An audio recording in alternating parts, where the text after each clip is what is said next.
What is everybody? Welcome back to Truth and Transparency. Idaho4, the lawsuit. Families put the police and WSU on blast. This is part two. If you're just joining, part one was earlier today. And so it's going to be in three parts here. And this is part two. Ooh. So happy Sunday again. Closing out your night here. You're closing it out with TNT. We are going to pick up, I think, at a really, really crucial point here, which is going ham on the police, the WSU Police Department, and Brian Culver's background and what should WSU have known? So I already have some of my stuff already marked up, but here we go. Let's see, 45. All right, here we go.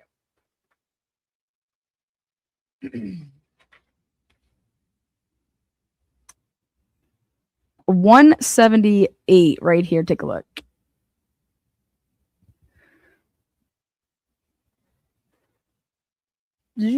Okay, despite being advised of these instances, the WSU Police Command staff failed to advise the CCR as required by WSU policies.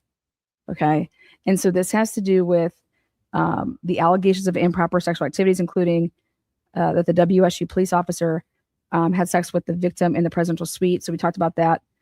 The offending officer told department staff that he was willing to identify the name of the woman involved. This is a person that was basically the officer that was telling on the other officer. But the WSU Police Department investigator said, hey, that was not necessary. Don't worry about that. And then they misled when they wrote in their internal report that they could not substantiate the allegations without talking to the victim whose identity they did not have. So this is a really big problem for me, and why back in the day when we did a whole big expose on WSU and the police, it was a mess. The leadership is bad. This is a cultural problem, and does not have to just do with one officer. Sorry. When you feel like you can do something like this, when one person's just like, oh yeah, I'm just going to do this.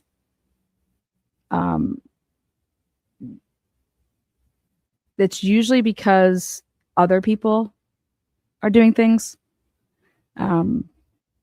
So it's a cultural issue. Here we go. Now, with that said, instead, the WSU Police Department attempted to keep the instances internal and claimed to ultimately be unable to locate any witness willing to file a complaint against the offending officer. Despite that, the WSU Police Department offender did face internal disciplinary action for misconduct while on duty. Now, in March 2022, that's the same month that the knife was purchased, allegedly, supposedly, by Brian Culver from Amazon in March of 2022. So think about that. Just ironic. WSU administrators, they learned about the 2020 incident in March of 2022 and the WSU Police Department's investigation that was previously unreported to administration.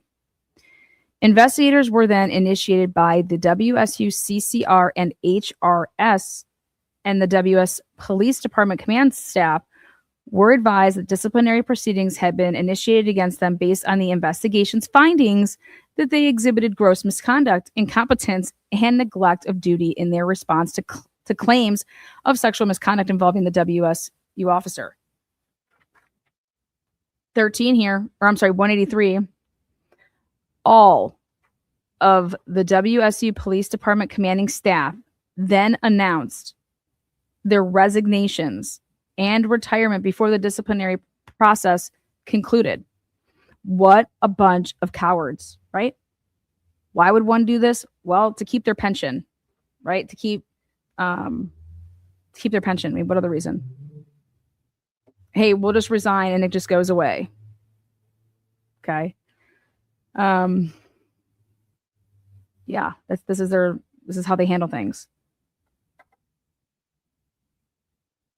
In response to the resignations, WSU President Kirk Schultz stated that these are positions of great public trust, and WSU will not tolerate this kind of behavior, nor the negligence of departmental command staff. Sure, Kirk.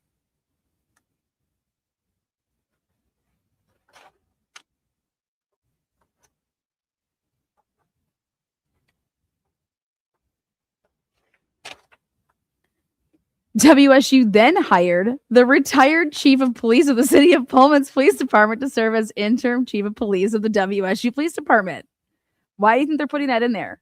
Because it's important. It's an important fact, in my opinion. But why not just name him? Why aren't we naming people? I'm curious of that. Name these fucking people. That would be Jenkins, man. That's Jenkins. The offending WSU officer, however, did not resign, and WSU continued to conduct a formal investigation under Title IX. Then they basically were like, okay, we got him. Well, let's just talk about some of the crap that they were doing. Okay. The WSU investigation found that the offending officer engaged in predatory grooming behavior while in a supervisory role at the university. Wow, right? Subjected coworkers to non-consensual physical contact and engaged in sexual activities while on duty. WSU records also reveal that the WSU police had a history. This is like I've been saying, this is a cultural problem. A history of sexual misconduct while on duty, directed towards fellow employees, including student interns. Oh my God. Now we know why the interns are females. Like Brian Colbert, you did not have a chance at getting that intern position. Why? Because they only hire females. So I think it's hilarious that when Gary Jenkins wants to say, oh, Colbert, yeah, I knew that name sounded familiar. We didn't trust him. We didn't hire him for that intern position because we just didn't trust him. Excuse me? Come again? Yeah. No. But just absolutely hilarious. Okay. So 46, 48. Okay. Next. Bunch of pervs. Exactly. Exactly. They are. There's a ton of them out there, right? Bunch of pervs. Let's go. Hello, everybody. Good evening. Saddle up. Welcome to Truth and Transparency. Idaho4 content for you guys. You guys have been waiting patiently for it, and I'm here to deliver. Hilarious when you say a bunch of pervs. Hit that thumbs up for me or thumbs down. Make yourself known. Here we go. Sorry for the delay.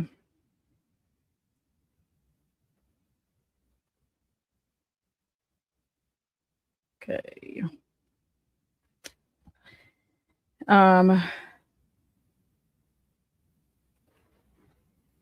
Okay.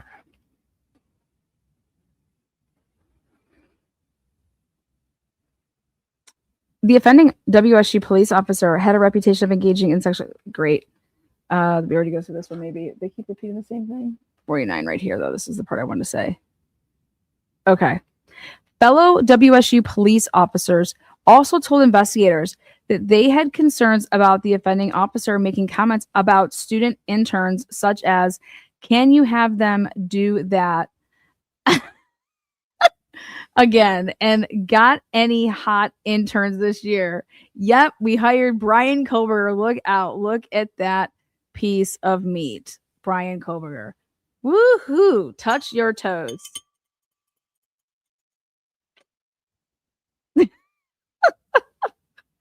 Do you guys see? They were never going to hire Brian Koberger to be an intern. It's only females that they were hiring. I would love to know the last time that they hired somebody in that role as a male. Okay. Pretty wild when you think about it. The offending officer, WSU officer, also sent inappropriate pictures to a former employee and used a ringtone on his cell phone associated with a what type of ringtone? I'm gonna Google this. Okay, I want a ringtone for a porn site. What is that? Like, what? I'm just gonna see if ringtones for cell phones.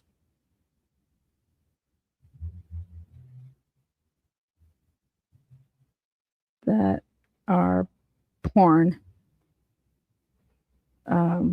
Sites. Porn ringtones free by Zed. What is this? Is Zed still active? Porn ringtones on Zed and personalize your phone to suit you. Start your search now and free your phone. What? You gotta be kidding me.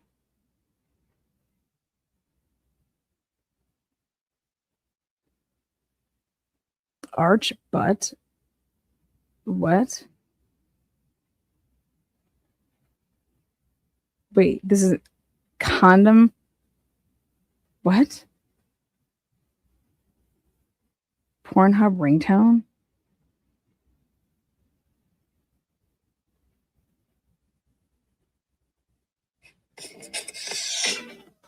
Wait, you're dude, this is real life?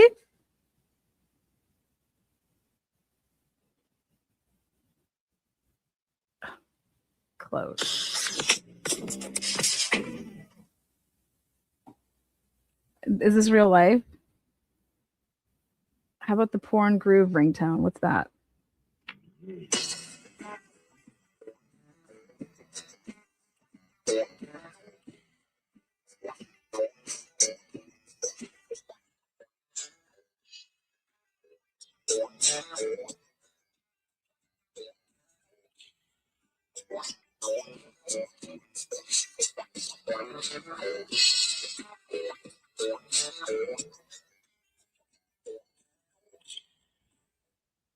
Okay, who would ever know that that was if I heard that on someone's phone, I'm not gonna lie, I would not be like, oh my god, you're totally playing Pornhub's ringtones.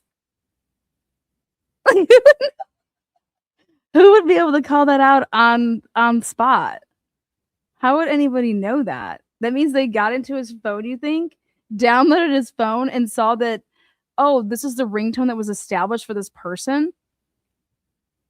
Like, hey, I like to learn, man. I enjoy. I'm fascinated with learning like new things, and so I'm like, wait, what? I've never. What is this? What is this? So we all just learned together that you can get a porn ringtone. Wow. Okay. The offending WSU officer also groped a newly hired female employee. What a moron. Newly hired female employee of the WSU Police Department who complained to a fellow officer. Despite reporting that incident, it was not documented by WSU or disclosed to CCR. Can you guys imagine? 2022, in the fall, all of this crazy shit's going on, right? And then boom, the Idaho4 murders happen on Idaho's campus, like the University of Idaho's campus. WSU's just been in the papers left and right about all of their crap. They're probably like, oh, thank God. Whew. That's why it's almost just like, man, we got to get the heat off of us over here. Oh, next thing you know, there's a quadruple homicide. It's not on WSU's campus. It's on Idaho's campus. Woo! Don't look over here anymore. Okay. Then, literally just weeks later, right? December, we have a SWAT shootout at the apartments over there, the coffee house apartments. And, oh, we have a death. WSU, Pullman.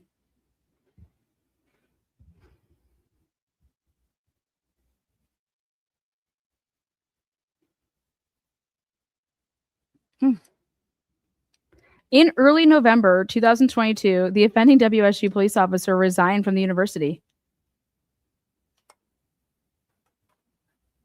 WSU police sergeant accused of sexual misconduct resigns. And then the quadruple homicide happens. Do you guys remember when we were putting this all on a timeline back in 2023?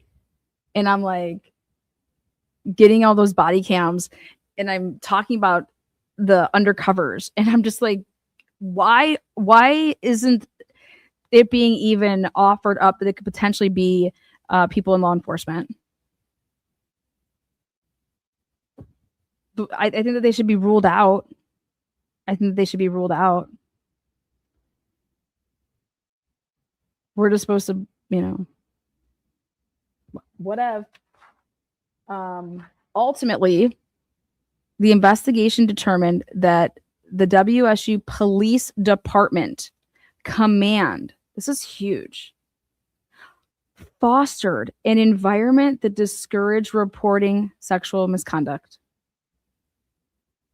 These serious sexual misconduct allegations and the ensuing months long investigation and findings regarding the WSU Police Department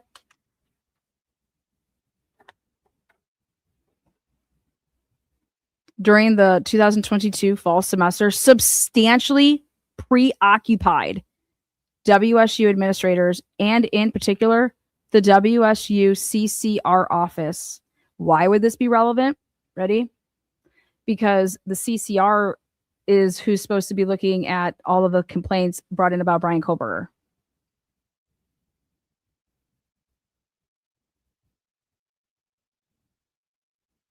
Just so y'all know, I could never not chart at my job, and best believe I wouldn't remember months and years later what I did on my client. Fired if I didn't chart, like, what the fuck, right? Makes sense, right? How are people having jobs, making reports, no reports, like, what the hell? Well, as discussed in detail below, around the same time period, WSU's CCR office had received numerous formal complaints about Kohlberger's discriminatory, harassing, stalking, and predatory behavior, but had not acted on those complaints or even met with or spoke to Brian Kohlberger about them.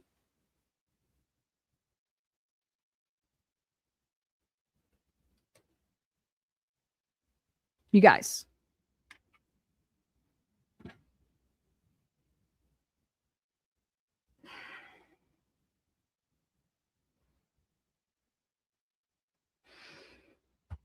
When you have to report something and make it known to the CCR, how does that happen? Like, do I just submit, like, hey, I gotta email the CCR people and attach these, complaints, or what's the policy you think on, like anything? Like, how do I get my complaint to the right person? For example, when I was in college, you couldn't just go walk up to the dean, knock on their door, and be like, "Hey, I want to talk to you about some shit." Yeah, okay. No, you have to, like, make an appointment, right? All of these chain, like, command, here I got to go here, then this happens, and this happens, and this happens, right? Yeah, these people are fucked. But the issue is even though they didn't follow policy, right? What's going to happen? They never follow policy there. Nothing's happening to these people. Who's losing jobs? The command staff, they just got to resign. And they're all collecting pensions to this day. I have no idea. Are they?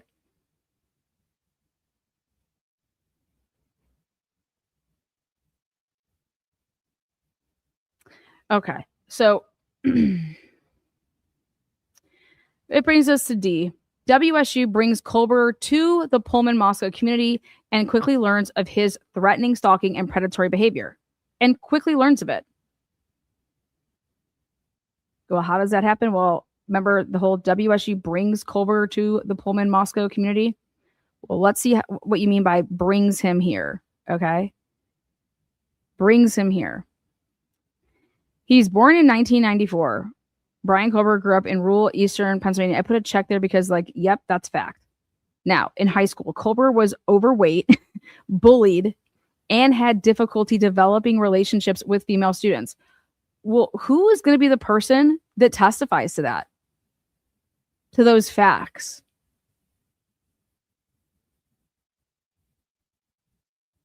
Are we just going to show a picture of Brian Colbert and, when he was 14 and then show a picture when he's 19?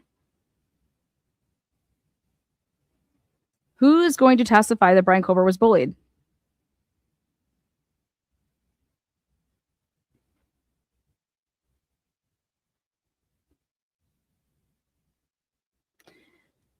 In high school, Colbert was overweight, bullied, and had difficulty developing. I said, how would you find this out? Like, okay. 201. It was later reported, again, I put here, WSU never would know this. So again, when they're saying it was later reported that Colbert has autism spectrum disorder, exactly. So WSU couldn't have done anything to know that because it was never documented. It was after everything. Okay. Oh my God, this just made me laugh. Ashley Banfield is testifying to all of that. That's a good one. And I had to put that up on the screen. Oh, well, duh, Ashley Banfield is testifying to that. So again, this was not ever documented. So it wouldn't be in his like transcripts or anything like that. Now, later in school, Colbert lost significant weight and became more aggressive with classmates. I said, okay, well, social screening. So like when you apply to go to a college, right? Just like you apply for a job, right? What do? They look at your transcripts. Okay. So what was documented in Brian Colbert's transcripts? And this is why I'm bringing this up. Because right here, I'm curious if this was reported in the transcripts, which is what was ever documented that he became more aggressive with classmates. Now, 203. Over a number of years before he came to the Pullman Moscow community, Colbert made numerous public posts on an online forum called the Visual Snow or Static Forum. People with visual snow report seeing. Now, how are we? Let's just say I worked in this department.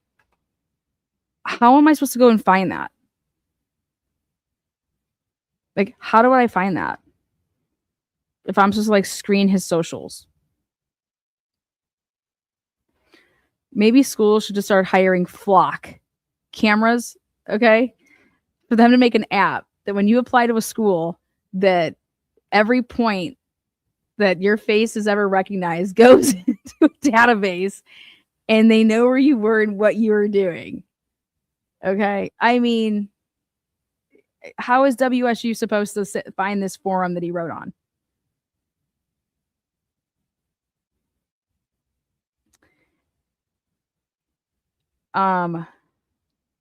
So Colbert posted about his crazy thoughts. And I'm not disputing that he didn't say these words, but how was WSU supposed to find that? I'm asking for a friend that works at WSU. Just kidding. Next, Colbert posted online that as I hug my family, I look into their faces. I see nothing. It is like I am looking at a video game, but less. Okay, I think that's a crazy ass statement. Absolutely. Where did he post it? Where he says this Colbert posted online that like where was that post at? I want to know, and I want to know that I think that that's a messed up post. Okay, but DeSales took him on, and before DeSales took him on, he went to that 2-year school that was like the Northeastern whatever Northeast Hampton, whatever it was called. So he gets into Northeast Hampton. Then he goes to DeSales. Then he goes to WSU. Right?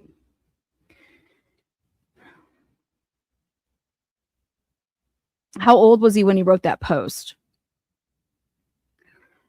Colbert wrote that he could do whatever I want with little remorse. Where and when? I said again, how old? What was the date? Where was that posted? Colbert also wrote about an array of mental health challenges that he faced. And I will just say this. I would just love to know how old he was because it was after the age of 18. All right. As a parent, I think that it is our responsibility to look after our children before they turn 18, right? And so therefore, when you're quote unquote, if you're filing your taxes and you ever say that the people are dependent upon you, and you want to keep claiming them on your taxes, then it is my personal opinion that you are claiming, yeah, like they're under 18, man. You want to write them off, keep an eye on them. You know what I mean? But because, I mean, his parents, his sisters never saw this shit and were like, what the hell? I'm just curious. I mean, are they going to get, I mean, are Brian's parents and siblings going to have to be called to testify?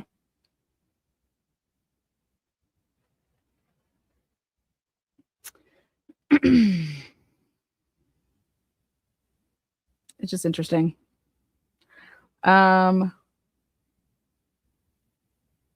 Colbert also wrote, and again, here's me like where was it publicly? Colbert also wrote about an array of mental health challenges that he faced, including, and all of these: depression, anxiety, depersonalization, lack of emotion, and his constant thought of. And I was like, whoa, constant. I'm like, where was this? I said, were these publicly written? Because it just says here, Colbert also wrote. Like where? See, it says like Colbert posted online.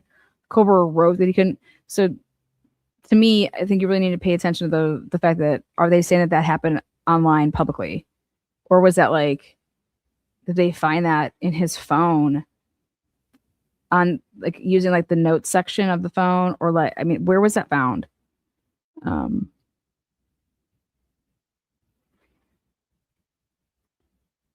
Colbert also developed a heroin addiction while in high school that he funded in part by theft. Well, how did he fund it in other parts? I would love to know this. Did he have a job? Because how was he funding that addiction? Those addictions usually aren't cheap, right? I don't know. Be interested to find out what kind of theft was he involved in. And the only theft we know about, or that's even remotely documented, is that one incident with that cell phone. Okay, no offense, but you can't buy a lot of heroin with the amount of money that you would have got for that one cell phone. I don't know. But that's not a history of theft. That's just like a one incident thing. So now Colbert attended a law enforcement vocational program in high school, but was kicked out of the program his junior year. I'm curious to know everything to do with this because this should be documented. Kicked out his junior year due to a series of complaints from female classmates. Again, would this be in one's this is high school. According to the administrator of the program, in quotes, the other quoting, to be removed from a program, the conduct has to be pretty severe. Colbert was then transferred to an HVAC vocational program because it did not have any female participants. Now, notice how that's not in quotes. Who's saying that? Who's saying that statement? Why would that be in quotes? I mean, who's going to provide that statement? And where could this have been seen by WSU to be like, oh my God, this kid, he has a history of problems with in high school, but it looks like he went to Northampton, nothing was there. Goes to DeSales, nothing happens there. We're missing a big part here, which is when he went to clearly get help for his drug addiction. Because that's going to be found. Oh, where is it at? Which one's that? 52?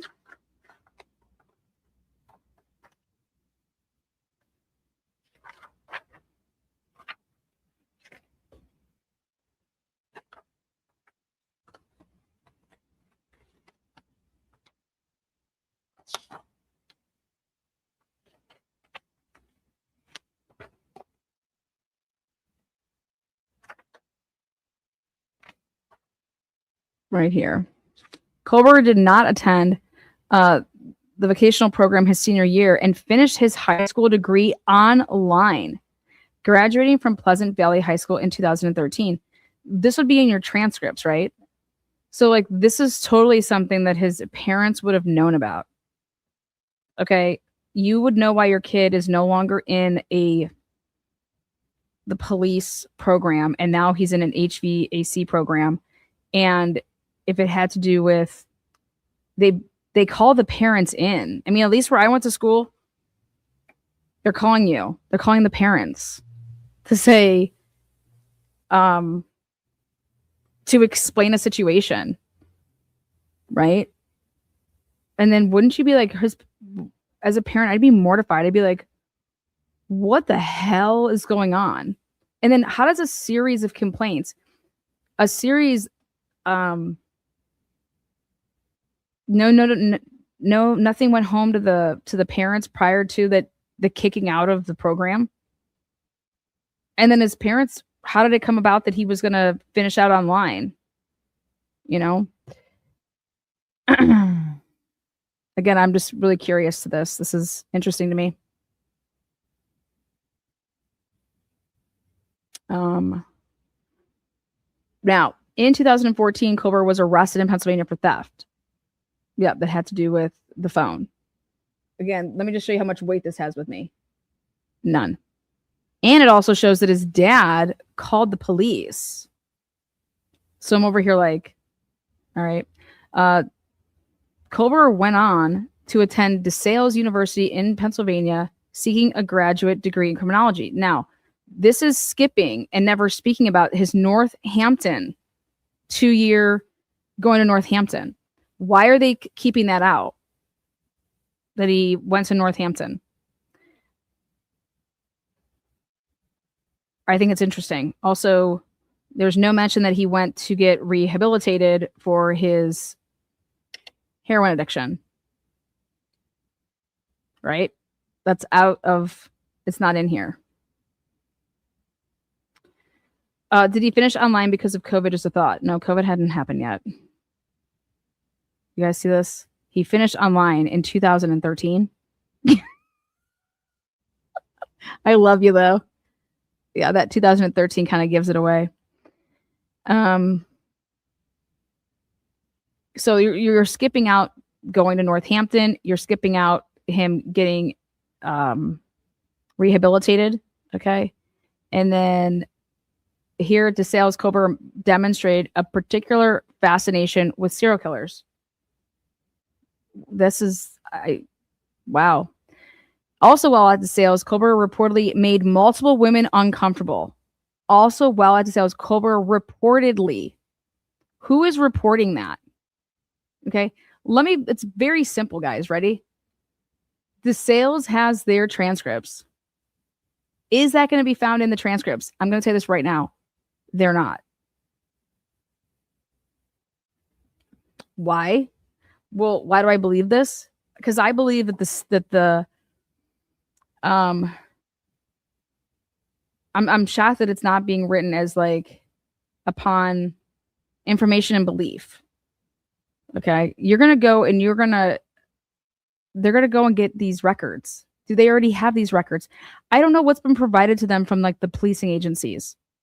Okay. I have no idea what's been provided to anybody. Do you guys remember the episode right after Brian Culver took the plea deal? Ashley Banfield comes out and is like holding papers and she's like, I have the 13 complaints, these formal complaints, and was holding them like this. And I have them. And she did this in her show. Okay. I remember that because I was like, wait a second. You have the 13 complaints from like the school? How did you get that? Or was she talking about you have the Idaho State Police reports that we all finally got and the 13 original complaints aren't in there? So I just remember her holding these, shaking them like this on her show. And I'm like, where did she get those if those are really the school complaints? Because how did you get those?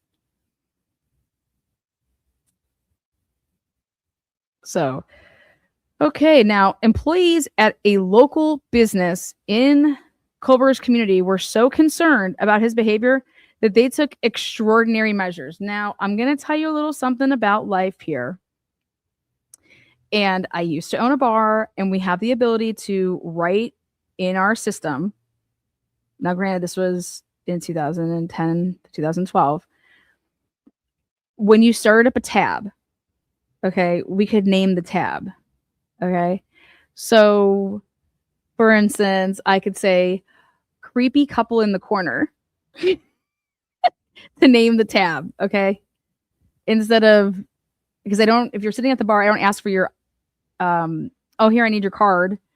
Hey, so creepy couple in the corner is how I would label the tab. Creepy couple in the corner. I would say Miller Light Mike. Okay. He's a regular. Okay. I would say things like horrible tipper Harold.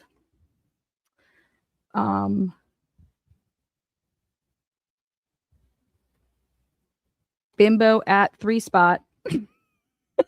Then what you have to be really good with is before you print out that ticket to hand to them to pay their tab, please tell me when you go in, you have to delete that. Otherwise, when you print that out, they're going to be able to see what you were labeling them as when you were waiting on them. But, you know, yeah. Or for like something that you were wearing, like, I've said stuff like cleavage at 4, like that's the 4 spot at my bar, cleavage, like cleavage at 4, that's that girl. I've said stuff like, Harley David, like if he was like a Harley rider, like dude, motorcycle dude, you know, Harley Davidson dude. So with that said, now reading this, all right, when they say employees at local businesses in Culver's community were so concerned about his behavior that they took extraordinary measures. For example, female staff at a local brewery complained about Culver's behavior and even made a note in their electronic ID system that would warn staff about his conduct when his ID was scanned. Now, this must be a new feature. Okay. We could not do this. Okay. Because now, remember now how you give up your card and when you go to start a tab and they scan it, like your, not even your ID, it'd be like a credit card, and then it would start a tab for you. Okay. So I want to know if they really mean your ID card or your credit card. Because you guys all know what I'm talking about. If you're ever going to start a tab and they go like this and they hand you your card right back, it's like, then you're just having a tab running. And then when you're done with it, they already have your card. They hit enter. It's ringing through because it's holding so much money, right? And then it prints out and then you sign it. And if you don't tip, they can add 20%, right? Depending on what they put down as their policies. Anyways, so I'm just curious about this whole scanning his ID because I would love to know how that worked. That, hey, when this ID, when you scan this ID, why are you scanning someone's ID? Like, are you carding him? Well, doesn't that happen at the door? Like, what type of bar are we talking about here? Is there somebody that cards the door? Because I've never, ever, and like I said, I can speak on this I don't know what year this was, but we had a very new POS system and it did not give me the opportunity to scan somebody's ID into my computer and, hey, let me make notes on this motherfucker. Okay. So I'm curious of how that would operate and work. The female staff noted that Culver would make creepy comments and ask probing questions. So there we go with the whole creepy. Hey, Mr. Creepster, like I'm curious, like, what are you going to call him? Hey, this dude's a creep. And who would see that? Is it just flash across your screen? Like, alert, alert. I'm curious how this would work. I was in this line of work and I would love to know how we could scan somebody's ID and it would like go fucking creeper alert. We used to just communicate to each other via verbal language, and we would be like, oh, dude, who wants table 4? They're the worst tippers ever. Oh, looks like it's your turn to take them. I'm not fucking, or, oh, somebody better get a breath mint ready to go hand one off to that. That guy has horrible breath. Get ready to deal with him. We just verbalize this shit to each other, okay?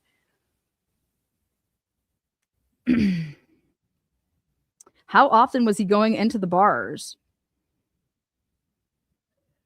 I thought that he didn't really drink. He didn't like drinking. So I'm totally interested in this.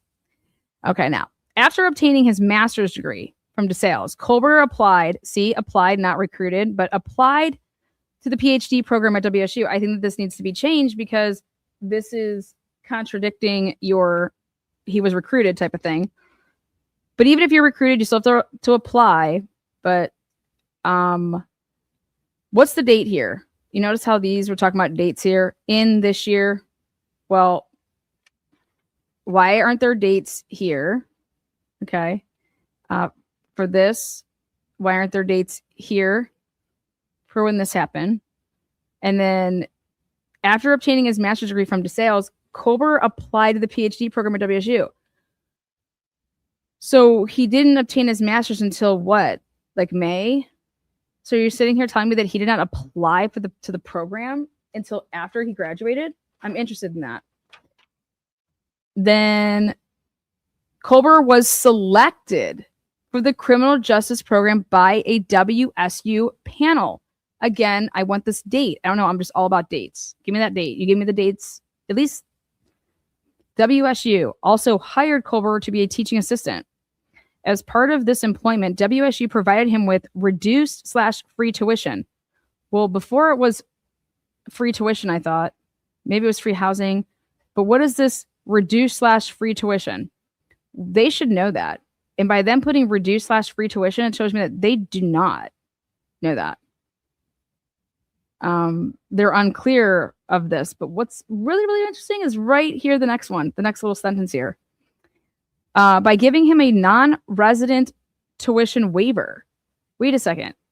Why are they giving him a non-resident tuition waiver? Because if we recall, the reason that he wanted to get a new ID and say that he lived in Washington, remember, is because he wanted to start claiming residency. Okay, do you guys remember this? So this is going to be interesting.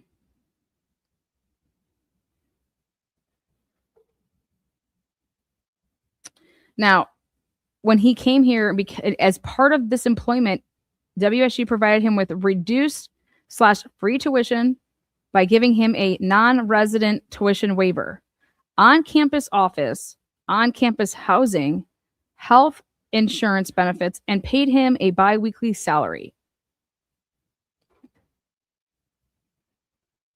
Well, then why did he need to change his ID if he was already going to be just waived that? That makes no sense to me. No, so, and I write that over here. As a result of WSU accepting and hiring Colbert, accepting him, you accepted him.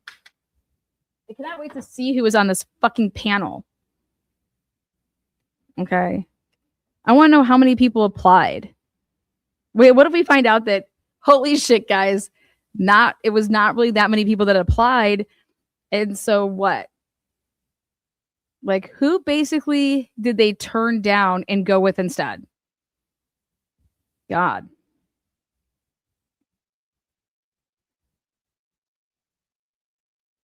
But as a result of WSU accepting and hiring Colbert, he moved from Pennsylvania to Pullman in July of 2022. And it's like, you bastards. In fact, the terms of WSU's agreements with Colbert required that he live in Washington. He lived in Washington in order to receive the benefits that WSU was offering him. Remember I asked that in part 1? And now it just says live in Washington. It doesn't say live on campus. So And that only matters for my personal curiosity because there is no way I'd be signing that agreement that you can just come into my apartment whenever the hell you felt like unannounced. And I think actually even putting that out there is even more of a reason to say that something could have been stolen from his apartment. Remember we were asking that big question back in the day, like, could WSU just go in there? Well, yeah, they could have. They could just go in unannounced. Colbert would later tell law enforcement that he did not know much about Washington or Idaho, and that prior to moving to Washington, he had not left the tri-state area much in the Atlantic Northeast. In fact, before WSU hired Colbert, he had never been to the Pacific Northwest. Oh my God. Again, WSU, what are you thinking? Anybody but this fucking man. Who was sitting on that WSU panel that said, did he have to sit in front of the board? Did he just have to turn in an application and then they review it? Did they have to interview him? I can't wait to find out the questions that they asked Brian Colbert and what his fucking answers were to shit. You know? Hey, so what have you been up to? Hey, have you ever been addicted to drugs? Yeah, man, heroin. Oh my God, wow, what a turnaround you've done. Look at this. You got your master's and now you want to pursue a career here and you got all these great grades. What are they supposed to do? Say, we cannot take him because of a past addiction. You know, um, well, you got these people that are referring him. Did they ask, have you ever met him? Nope, never met him, but he just gets really good grades. Oh, okay.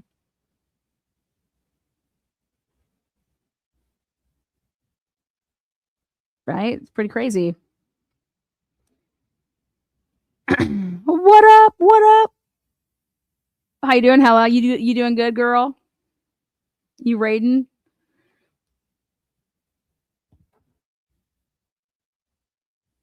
Who's going to answer these questions? Well, this panel is. So on July 9, 2022, shortly after arriving at WSU, Colbert attended a pool party in nearby Moscow, Idaho.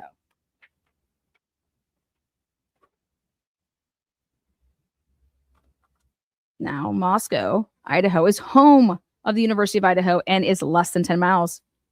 These universities are the primary employers in both of their respective counties. Yes, they are. All the money runs through those universities. As neighboring small college towns, there is expected and considerable interaction between the students enrolled at WSU and the students at the University of Idaho. As evidence of that well recognized fact, the probable cause affidavit that ultimately was used to obtain an arrest warrant for Koberger, signed under penalty of perjury by Corporal Beth Payne of the Moscow, Idaho Police Department, states that both Pullman and Moscow are small college towns and people commonly travel back and forth between them. Wow. Wow. Under the pains and penalty of perjury. This was a working document, though. Is that Brett Payne's part of the working document? Or was that actually Blaker's portion? You guys, it's crazy because that document is literally part of everybody. Everybody that had to do with that. It's not just him, right? This is a working live document. So everybody's on it. Trulies for the win. Let me go grab my twisted tea. Speaking of Trulies. I need a sippy sip. The PCA should be null and void. We'll see.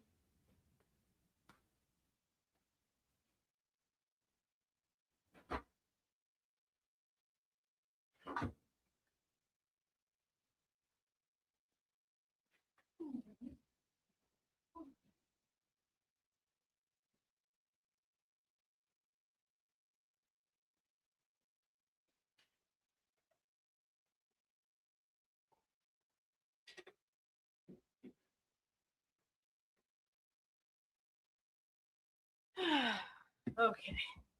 Thank you for. All right. Cheers. Trulies or the Twisteds for the win.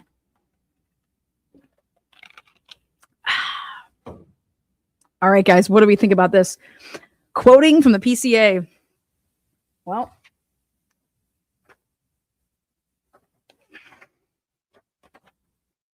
for over 50 years, guys, WSU and the University of Idaho have cooperated, right?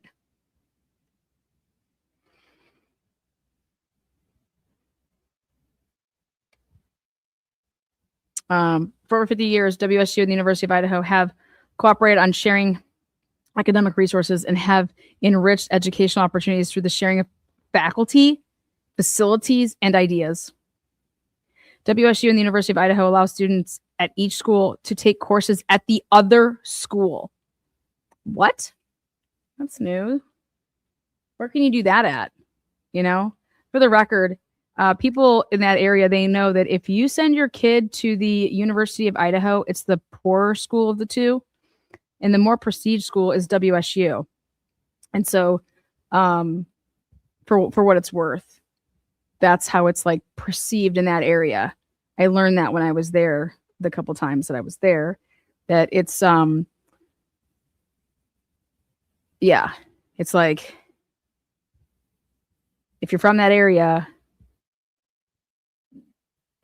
WSU people would you're nothing compared, you know, University of Idaho's go there.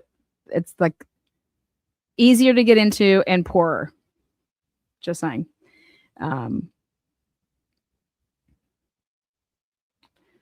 Now, WSU and the University of Idaho have cooperative programs and cross-listed courses.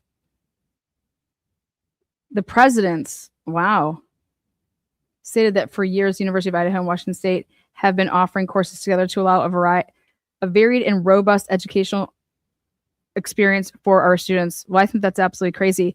University of Cincinnati and Xavier are literally like right next to each other. We were 1 mile away, just a couple miles. And I just couldn't imagine people from like Duke or UNC going, I don't know. Aren't they also like rivals? So hold on 1 second.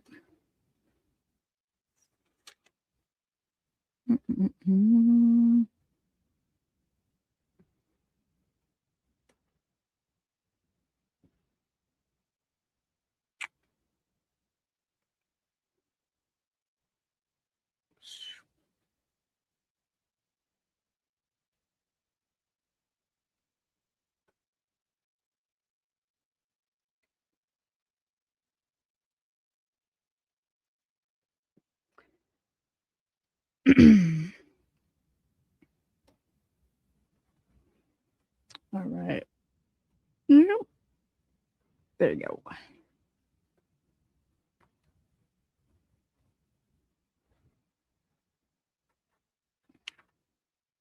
In fact, the WSU Criminal Justice and Criminology departments regularly interacts with professors and students enrolled at the University of Idaho. I cannot wait for them to prove this fact. The WSU Criminal Justice and Criminology program advertises on its main webpage its relationship with the University of Idaho. Ready? Here it is. Ta-da! Department of Criminal Justice and Criminology. There they are. The Vandals. Look at WSU Criminal Justice and Criminology program also offers a study abroad program to University of Idaho students that it also promotes on its website. Ta-da! Vandal, study abroad. Moscow, Idaho, and Pullman, Washington are often referred to together as the Pullman-Moscow or Moscow-Pullman area. I agree with that.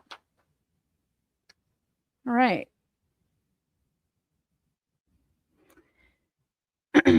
It's collectively known as the Palouse. The regional airport serving the cities is the Pullman-Moscow Regional Airport, and the local newspaper is the Moscow-Pullman Daily News. That's interesting because the Cincinnati airport is actually in Kentucky. Do you guys know that? Yeah. Isn't that crazy? The Cincinnati airport, right? It's not in Ohio. You learn something new every day. CVG. CVG. Oh boy. I was like, Kentucky's totally getting screwed out of now, no one knows that until you live up in that piece. Okay. The Pullman Police Department and the Moscow Police Department have formal mutual aid agreements. You guys and routinely cooperate on law enforcement matters and emergency dispatch services. Exactly. Yet WSU has no idea what's going on in this investigation. They don't have one single report. If they were being utilized in any capacity and they always are supposed to be, they share information, they work together, then why wasn't WSU brought in on this at all? Because they're absolutely horrible. Because, oh my God, in 2022, what's going on? We thought they were suspects. We had to eliminate them as suspects. We couldn't ask them to help in this investigation because we were over here wondering if there was people retaliating because they all left the department. They wanted to make sure they got their pensions. Okay. And yeah, we thought that they could be potential suspects in this homicide. So, whew.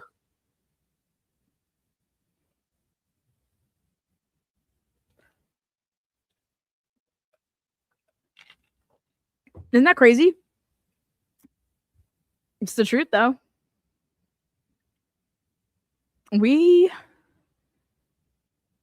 There is not one. Okay. Pullman, one report from one officer. WSU, no reports that we have seen. Has anything to do with this case?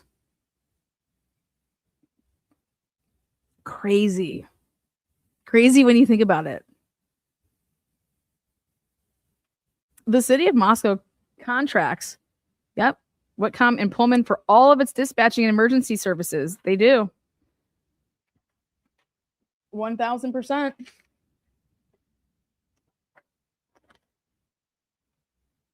Oh.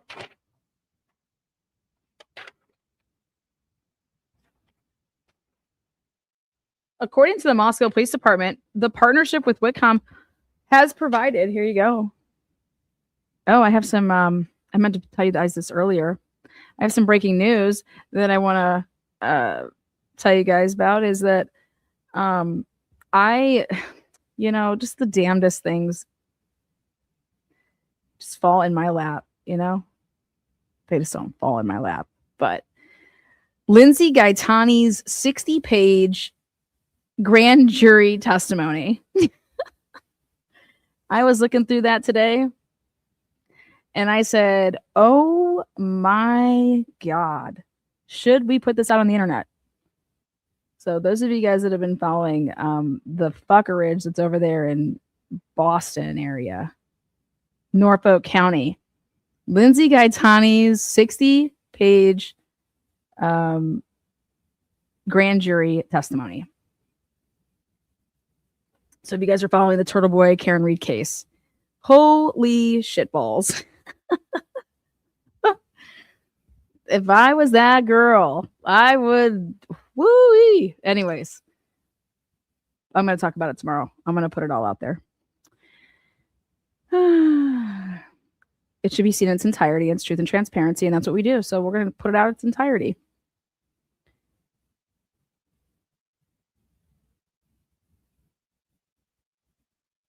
So, all right, here we go. We got a pool party going on. So, back to this pool party, July 2022, pool party attended by Kohlberger was located near the University of Idaho campus at an off-campus apartment complex called The Grove at Moscow. The Grove apartment complex is a mere 1 mile distance from the home of the 4 students that would later be murdered by Kohlberger. Kohlberger had been invited to the Moscow, Idaho pool party by another WSU student and many of the people attending the pool party were graduate students. Colbert made multiple females uncomfortable at the pool party. So much so that one of them gave their phone number to him. I mean, come on. Last time I checked, if somebody makes me feel uncomfortable, I do not give them my phone number. Tell me the last time that you've given somebody your phone number that you were like, oh my God, what the fuck? Like, and I get it, just because Dateline said it doesn't make it true, but I get it. I'd be fucking weirded out too after the fact. If I gave my number to some fucking dude that killed 4 people, holy shit, I'd be like, oh my God. Oh my God. I would be wondering why the hell he didn't come after me. Because I stiffed him, you know?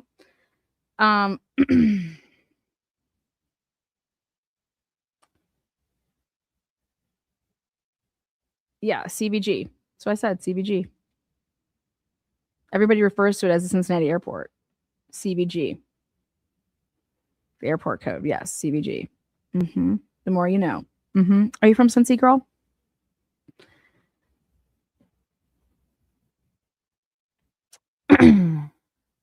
Wow. Colbert made multiple females uncomfortable at the pool party in Moscow, Idaho. Okay. But how was WSU supposed to know about that?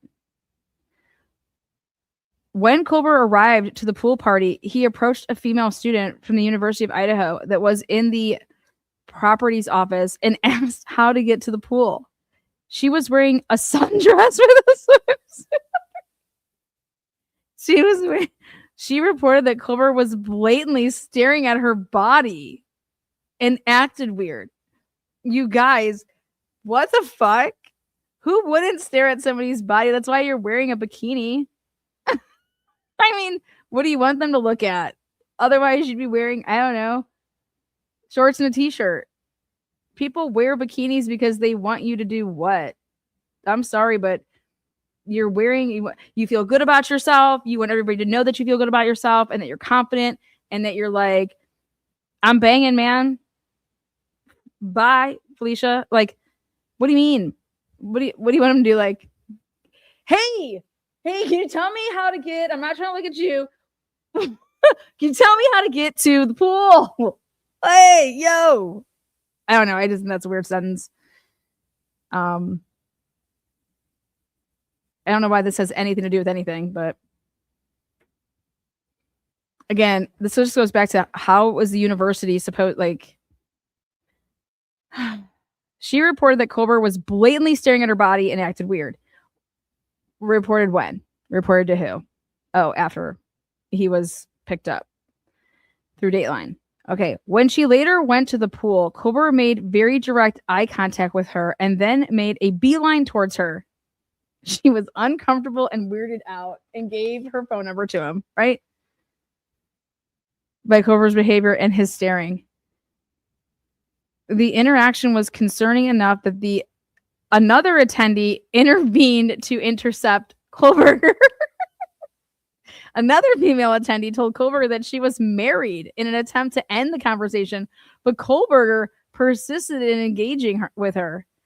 A male attendee finally had to physically intervene, but Kohlberger continued to be fixated on the girls. Another female, and that nobody reported anything to the police.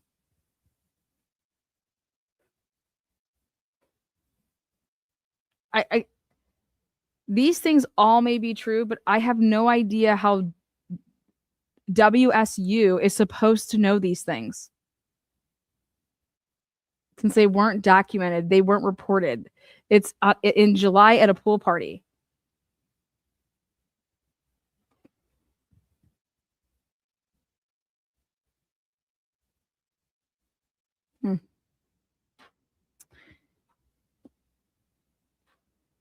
So, another female attendee also reported that Colbert behaved oddly at the pool party and gave an off vibe that caused her to keep her eye on him. Well, why aren't we mentioning the one party goer that was like, motherfucker, we're going to go hiking. Here's my phone number. Like, yeah, here's my number. You can have my number. What? Now, correct me if I'm wrong, but like, don't you think Brian Colbert would be the best person to like call to the stand to talk about this incident? Call him to the stand. Ask him about it. Make him testify. I think that's what they want. I think that the parents are going to call Brian Colbert. I think they're going to depose him. On August 17th, 2022, the WSU graduate program hosted a meet and greet event on the WSU campus. Colbert attended with his Elantra. He attended with his Elantra. He went to this barbecue, remember? He attended. He drove there, didn't he? How did he get there? None of these people remember that he drove a white Honda Elantra? Ben Gay in his car? All those tickets?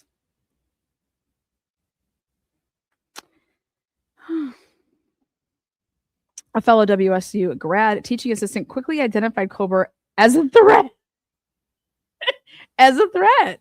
Yet, I'm not. Hey, pretty early on, I started leaving my office door open when he was in his office, especially if there was ever a student in there. So how would you know that? Because I just wanted to make sure that nothing was inappropriate. Like, I felt way early on that this guy was going to do something inappropriate with a student. Then you are an absolute piece of shit if you did not report that. What did you mean you felt like he was going to do something inappropriate? I don't understand that.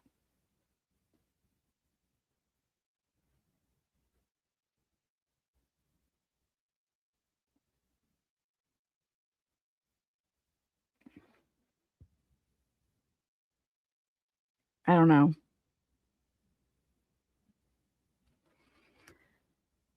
The teaching assistant indicated that she pegged Kohlberger as a stalker or a sexual assaulter type.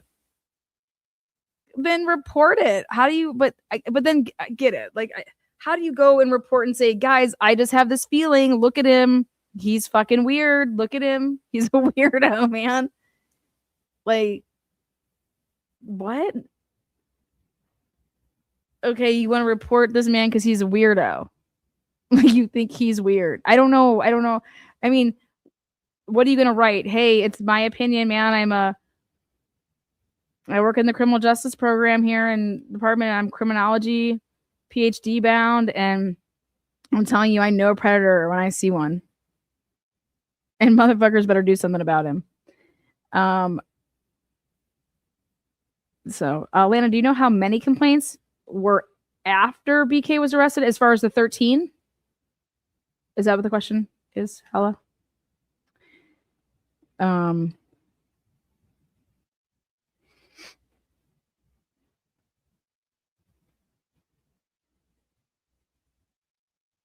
According to them, they all reported him and were ignored. Yes, we're gonna get into that. The 13 were all well, the way that this makes it seem is that they were before the murders. One would be reading this expecting to see that those 13 formal complaints were made prior to the murders. I mean, if by God, if they're after, whew, that's not good. Because all of that's the most important thing to understand about the 13 formal complaints within the WSU, and that they were sent to the CCR, that this is all about Kohlberger should have been handled with, like, the whole stalking part of it. It's what he was doing on WSU's campus, and it was being reported, and nothing happened.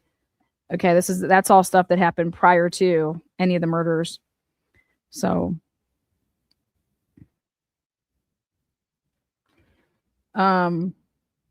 most, if not all, of Kohlberger's fellow graduate students were also teaching assistants or research assistants employed by WSU, and as such, were mandatory reporters of any instances of sexual discrimination, sexual harassment, and stalking under WSU policies and Title IX. So again, this is what it has to stay within. You're gonna have to go for the stalking here. Or sexual harassment. File the complaint that where did he sexually harass somebody? You can probably get because go look at we already went over what stalking is. So,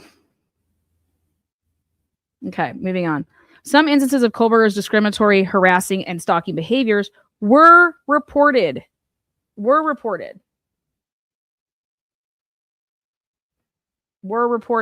to WSU administrators, but many instances went unreported in violation of WSU policies and Title IX.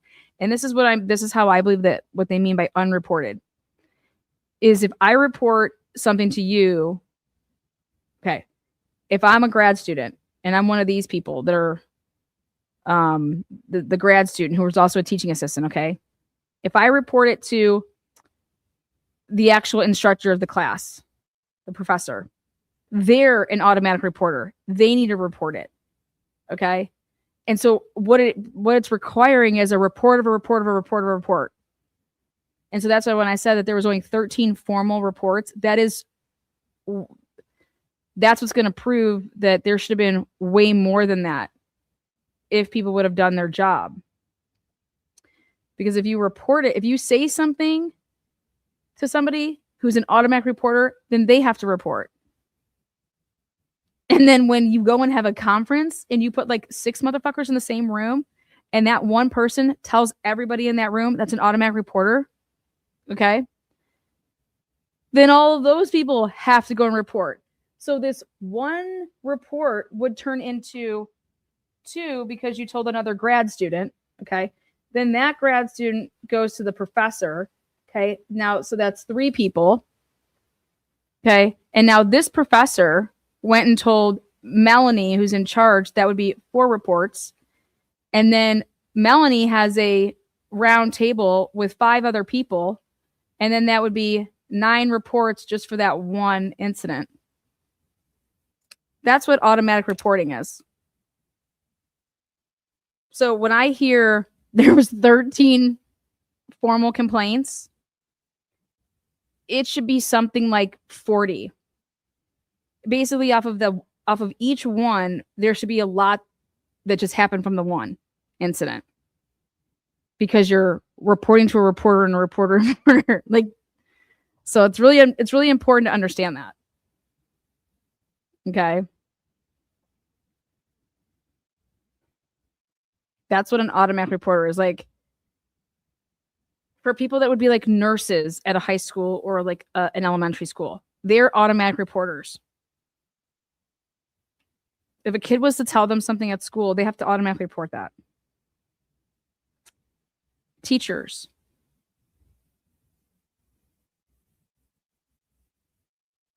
So, anyways, that's how that works. So I'm curious, of the 13 formal complaints, if those are all 13 separate instances, then nobody did their fucking job. You understand that? Because each one complaint should have, like I just told you, that this like string. So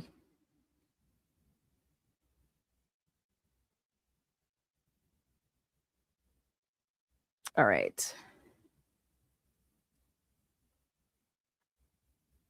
Kohlberger, his supervising instructor at WSU, was aware early on that the female grad students did not like Kohlberger because he was so off-putting, and that several female grad students were very uncomfortable because of interactions they had with Kohlberger.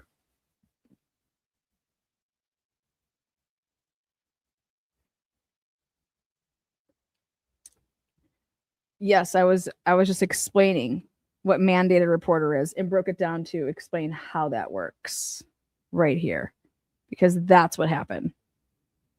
If one grad student tells another grad student, there should be 2 reports. So that's 2. Then you go and you tell a professor, that's 3. Then you tell the WSU supervisor of the department, 4.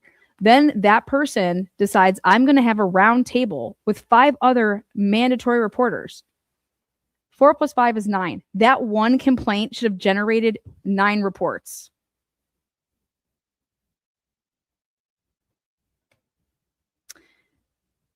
So when we get the number that there was 13 formal complaints, and that's what was shown in part 1 of today's episode of this, I'm very curious about how they're breaking that up. Very curious. Okay, so right here, Kohlberger's supervising instructor, he knew all about this, that people were uncomfortable. Kohlberger was known by WSU professors and fellow students to have a particular interest in studying sexually motivated burglars and to be obsessed with serial killers.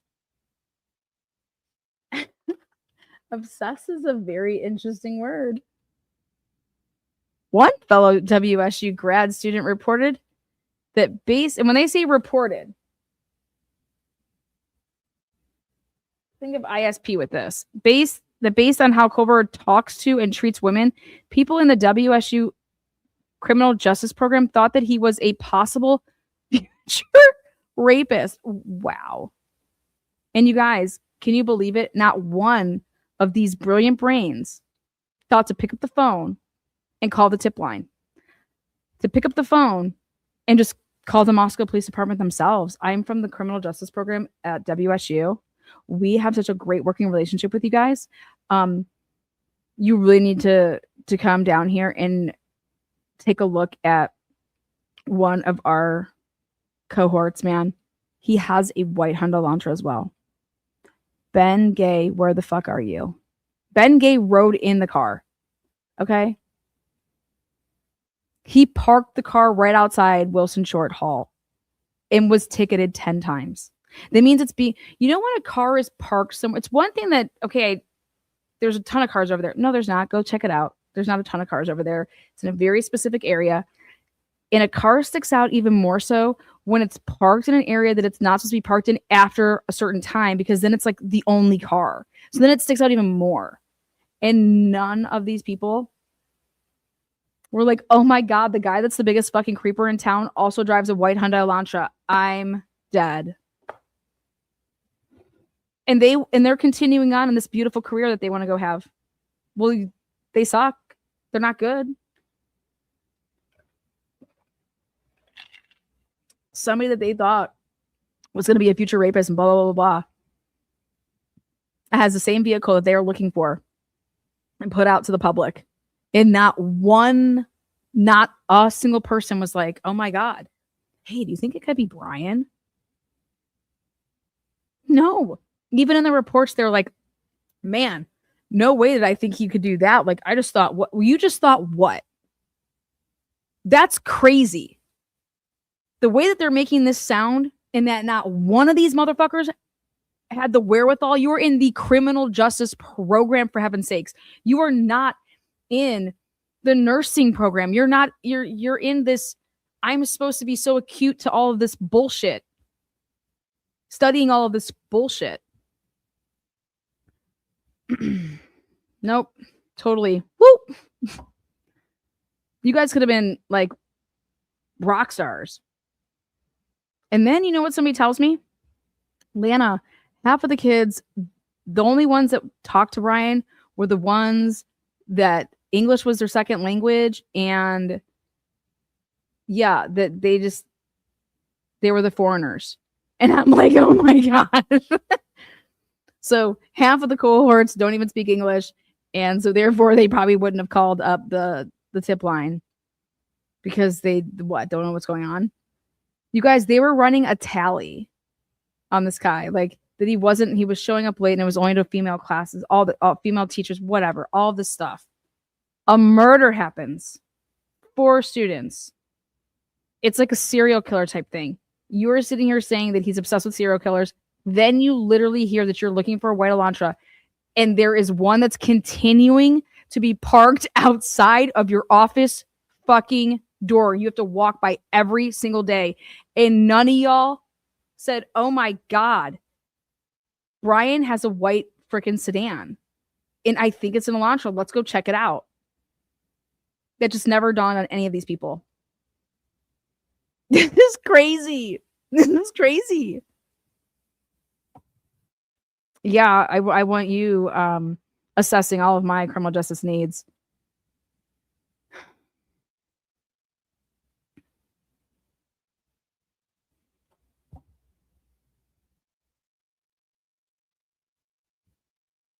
For as much, and the reason I feel like I can harp on this is because for as much as they're saying that this was an issue, okay, as much as they're going to try to make this an issue and that WSU just did not do their job, right?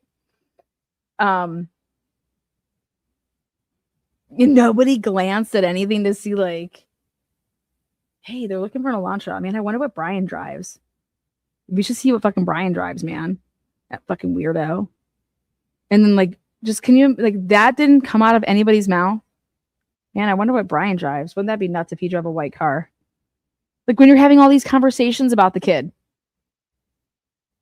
So what were these conversations truly like? These people are going to get ruined on the stand. I'm just sorry if I can just be pointing this stuff out unless you have an absolutely horrible attorney. Because you're going to say something like this. How many times, where did you live? Did you walk to school, did you drive to school? And you would walk from where to where? And so you would have to walk back and forth every single day. How many times did you pass this white Elantra? He was this fucking sick bastard and piece of shit. And none of you guys thought to report it. Like, that's what the tip line's for. No tip is too small. Hey, I know this is really, do you guys know what kind of tips were being called in? Sally's husband talks such shit about her all the time. I think you guys need to look into Sally's husband. He lives at blah, blah, blah in Moscow. He is the biggest piece of shit. I'm telling you, I think he killed those 4 students. Those are the type of fucking tips that were coming in. You know, Doug, oh my God. He was vacuuming out his car like a week ago. I swear I saw like red stains in there. He totally killed those kids.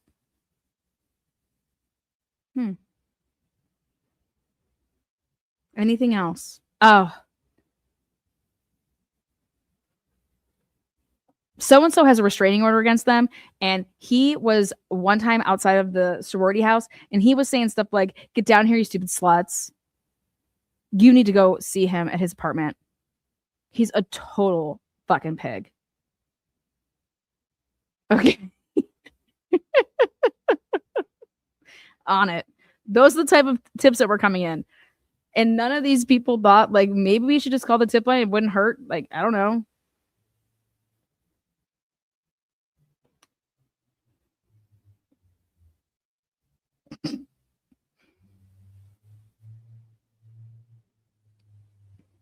Okay.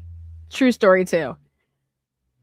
Jonathan Lee Riches and other people were in those areas right after be on the lookout for the white Elantra. We are literally, everybody is looking out for this car, right? This motherfucker continues to park outside of Wilson George Hall and get tickets he has from November 25th, or when we were all told about it, December 7th.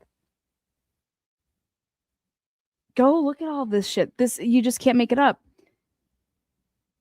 None of these people were driving all over to like looking for this for car. It was right there.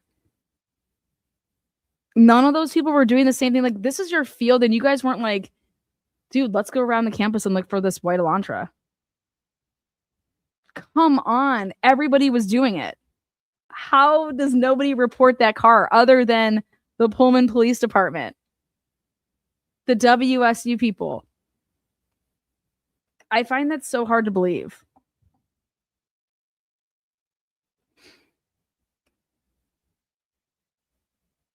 And maybe it's going to come out that, hey, not only did we call the tip line because we did, but these people buried it. Now, wouldn't that be something? Because I find it hard to believe that they wouldn't.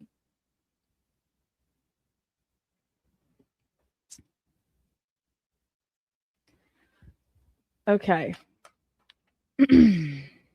Female grad students would complain that Kohlberg made them feel uncomfortable, unsafe, and that he was creepy and would try to distance themselves from him, including physically spacing out from Kohlberg in classrooms. There were numerous instances where Kohlberg would stare at students weirdly during class, making students uncomfortable. Kohlberg's supervising instructor at WSU believed that Kohlberg did this in a way to display power or dominance. Kohlberg's supervising instructor also was aware of a complaint made by a senior student that Kohlberg stared at her a lot in class and that it made her feel uncomfortable. This is of a complaint. I mean, I don't know. Kohlberg would engage in similar inappropriate behavior with WSU instructors.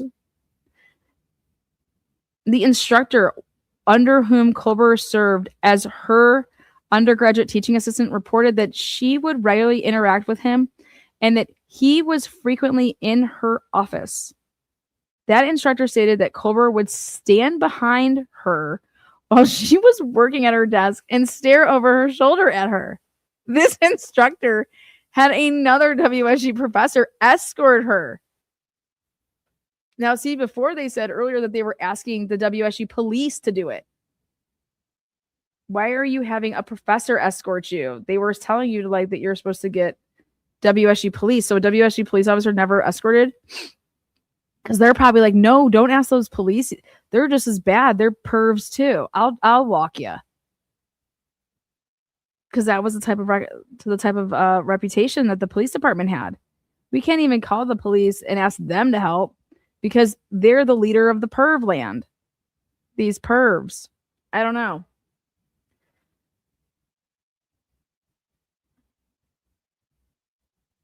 So the instructor had another WSU professor escort her to her car at the end of the workday because Kohlberg's behavior was of such concern. And none of these people went to the police.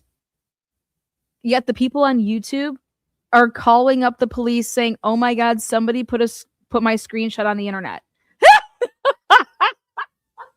Dude, shut the fuck up. This is crazy. Hey, you got the Lauren Matthiases of the world calling up and saying, oh my God, my fucking screenshot's on the internet. Can I please have an officer? And then you hold the officer hostage for 4 hours while trying to explain how you are in imminent danger. Yet nobody calls the police here. I don't know what to say about it. I mean, another female student staff member described Kohlberg as creepy and said that he would simply stand at her desk. Oh, I just said that. Oh, right here. So this is another person?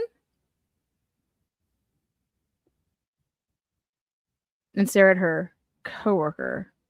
She also observed Kohlberg physically block her coworker in her desk area. Kohlberg would also follow this female staffer and her coworker to their cars at the end of the day, causing her to arrange for escorts at 5 p.m. after work to safely get to her. Who would she use? What type of escort services are we using? Maybe it was the opposite escort services that they were calling. There were also numerous instances where Kohlberg would block the door and trap female grad students in their on-campus student offices for long periods of time. You guys, I am a college student, okay? I went to college. I can assure you, if this type of shit would have been happening, there ain't no motherfucking way I'm not reporting this. Hey, I'm going to the police. I'm writing up a police report because I told you guys about this stuff. It's still happening. And I think all these things, actually, I'm taking all of us that think this. We're going down to the station and we're filing, like, we need to put something on record That's what you would be telling them. Hey, have you filed a police report yet? Maybe you should file a police report. Wouldn't you tell somebody that? If you are needing to be escorted out to your motherfucking car, I think there's a fucking problem. Raise your hand if you've ever been escorted out to your car, like when you went to go work at your part-time job, and let's say you're working at the mall, you're working like, that 5 to 9, and then by the time you get out, it's 10. Have you ever been escorted out to your car? What was the purpose? What was the reason? If it's because, oh, well, we always walked our people out because it was dark and they were female, and we just walked with them to their car because it was just a safety precaution that we had in place. Awesome. Who would ever get walked out to their car at 5 p.m.?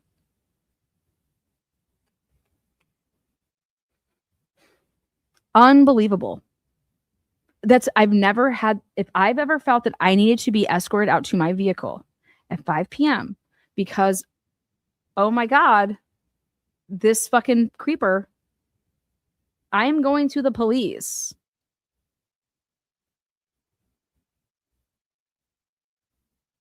You don't need permission to go to the police. You go to the police and you document, hey,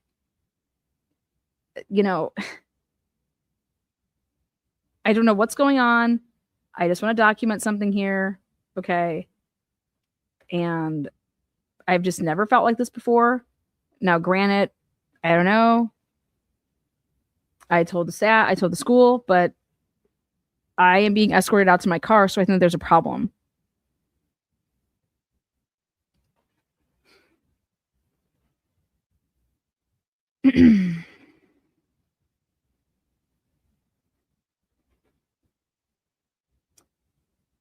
You guys, this is the whole thing, is that everything in this document to this point,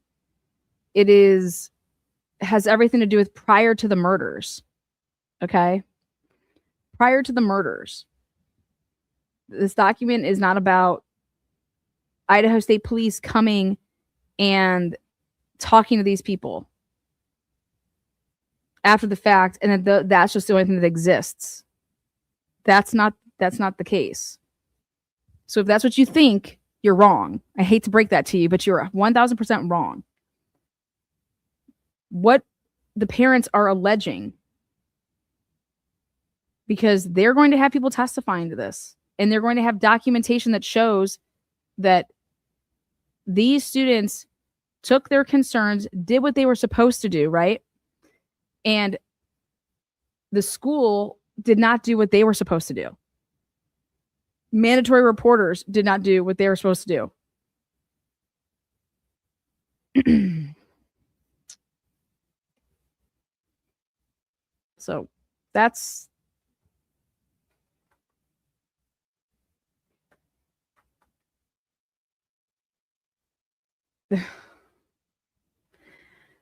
there were also numerous instances where Culver would block the door and trap female grad students in their on-campus student offices for long periods of time. In one instance, a WSU professor heard a female grad student say, "I really need to get out of here." And the professor intervened by going to the office to allow the female student to leave. Okay, right there, that professor is in deep fucking shit. All these people got themselves in a world of, like, this is what people don't realize. Okay. When the Idaho State Police came to interview, so after they arrest Brian Kober, the first thing that they're going to go do, you're interviewing his classmates, okay? You're interviewing his professors, you're interviewing the department. In those meetings, these people said these things. We've all read through them. Holy shit. You should have never said those things. Okay? You are admitting that you did not do your job and that you deserve to be fired. They basically, to the police, in recorded conversations, right? Recorded interviews, said these things.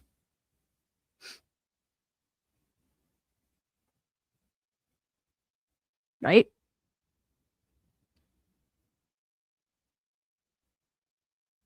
I am actually shocked that these professors did not think twice to say, okay, well, fuck, I want to speak to an attorney because X, Y, and Z before I talk.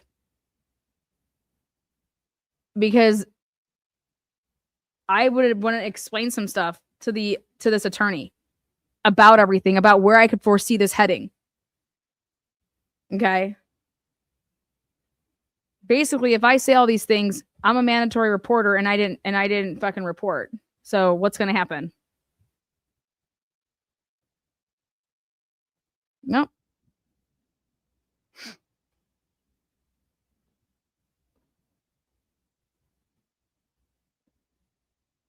You don't have to be interviewed by the police. You don't have to talk to anybody. They've already arrested somebody, right?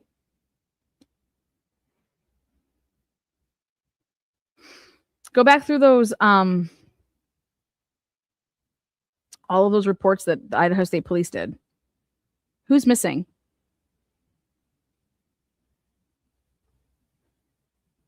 Who's missing?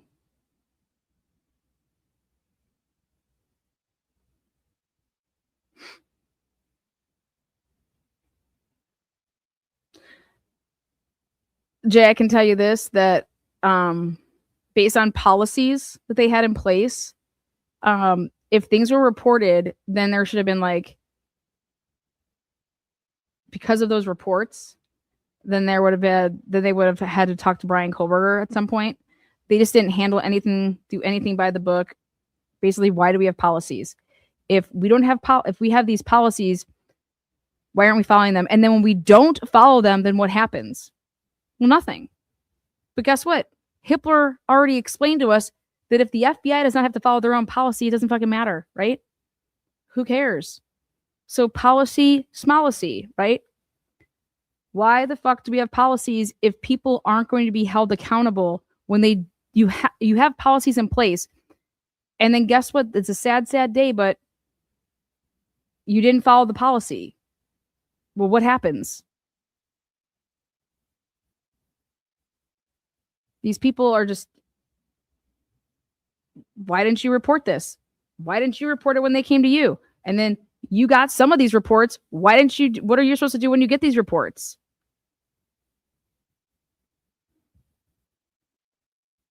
And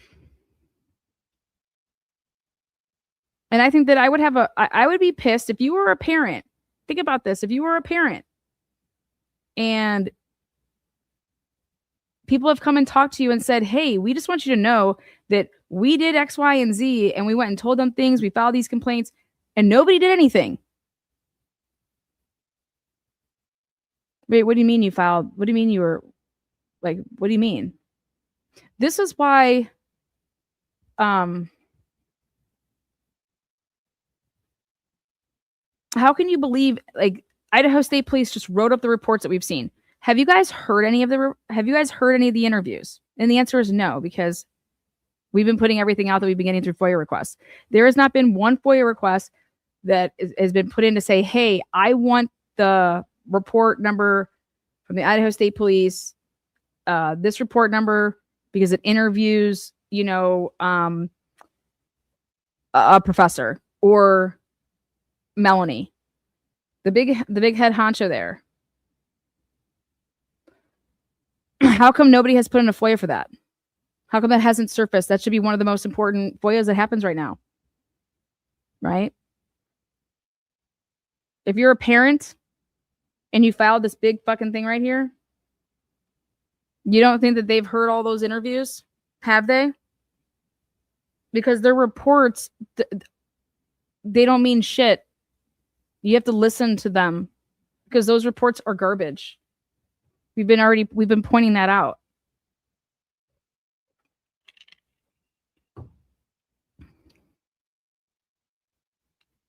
There hasn't been one FOIA that's been put in to get any of these interviews.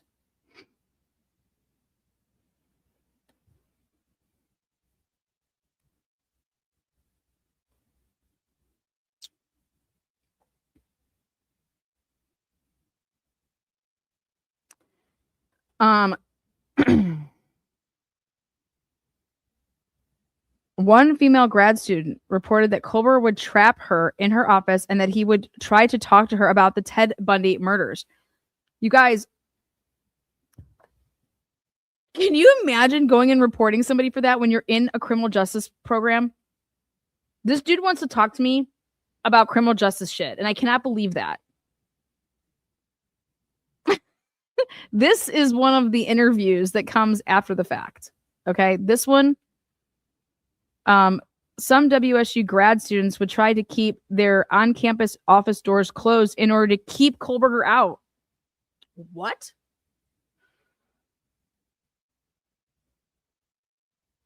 I don't.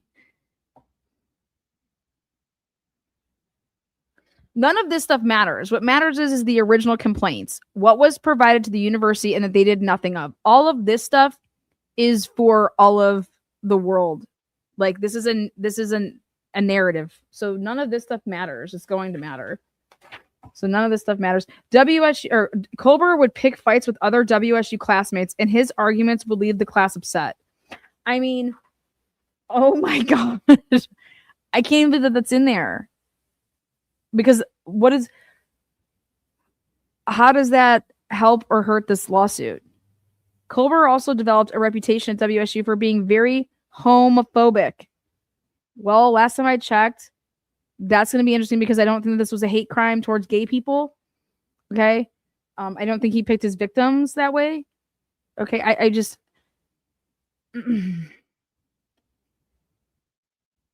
Why didn't any of these people fucking put him in his place and say, why don't you shut the fuck up? How about that? Why isn't Ben Gay being like, yo, bro, you know you wanted to get this dick that time that you wanted me in you came into my apartment for 2 hours. I don't know why you made no case. That's what I would have said. Yo, bro, I should have never asked you for that car ride home, but then because I couldn't get you out of my apartment. Like, come on. Also, I have a hard time believing that Brian Colbert, of all people, would be like, let me go use your bathroom. I would need to come in your apartment to use your bathroom. Okay. I struggle with that. You know, he is like this big, huge germaphobe, and the last thing he's going to want to do is get in somebody else's bathroom. I just think that sounds, I don't know. Maybe Ben Gay was just like, I don't want the world out there to think that I was trying to, kick it with this killer. So I don't know. I'm going to get in front of that. I don't know. Colbert's coworkers in the criminal justice program believed that he was an incel. And was sexually frustrated.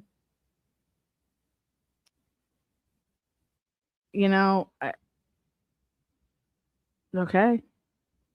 Yet they never, their opinions of things to me, I don't think matter because 4 people were killed and you never said that he should have been a suspect. And then you've heard about his car or this white car, and y'all still motherfuckers didn't say that, oh my God, this could be the guy. So your little, intuitions on what you think people are and who they are mean very little to me because you couldn't even see right in front of you, boom, Brian, white car. Oh my God, maybe I should make a tip. Maybe I should call a tip line. His obsession with serial killers, and like literally the Idaho4 case is that of a serial killer. I mean, that's what Ted Bundy did, right? The obsession with Ted Bundy, right? Ted Bundy did what? Hit up a sorority house, right? Well, this house was an off-campus sorority house. Wow. Like, just total fucking unbelievableness. Colbert also developed a reputation for being very I said that. I said all this stuff.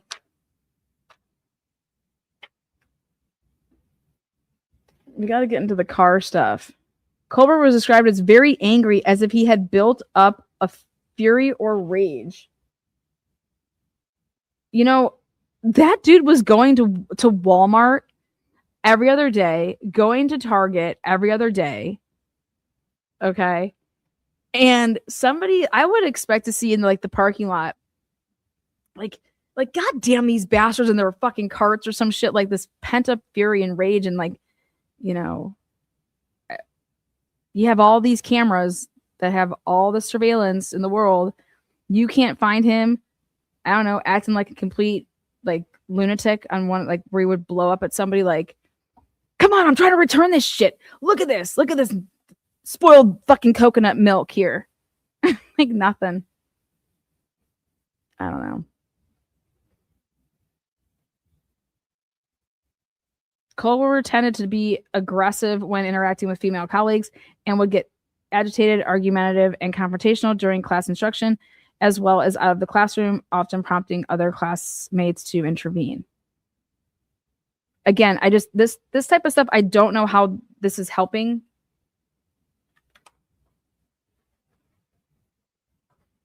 In one instance that occurred during the first few weeks of the semester, a confrontation with Colbert made a female student so upset that she fled the classroom in tears during the middle of class, leaving her possessions behind. I mean, what the hell? What did he do? Why can't it be said? I just want to know why she ran out. I'm just curious. Me personally, I'm just curious. Professors in the WSU graduate program were aware of the incident at the time that it occurred. The student later filed a complaint against Colbert with WSU CCR office. Okay, later, before the murders, the student filed this complaint with the goal of creating documentation of the incident should further issues arise with Colbert.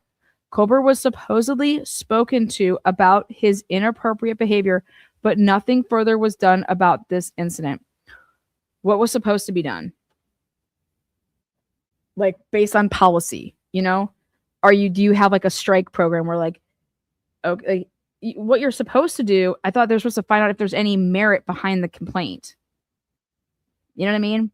If I was to say, hey, I work at Best Buy. Hey, that dude that I work with in electronics is totally stealing shit. I just want to report this. Have a good day. What do you think would happen? What do you mean somebody's stealing? Wouldn't you need more information?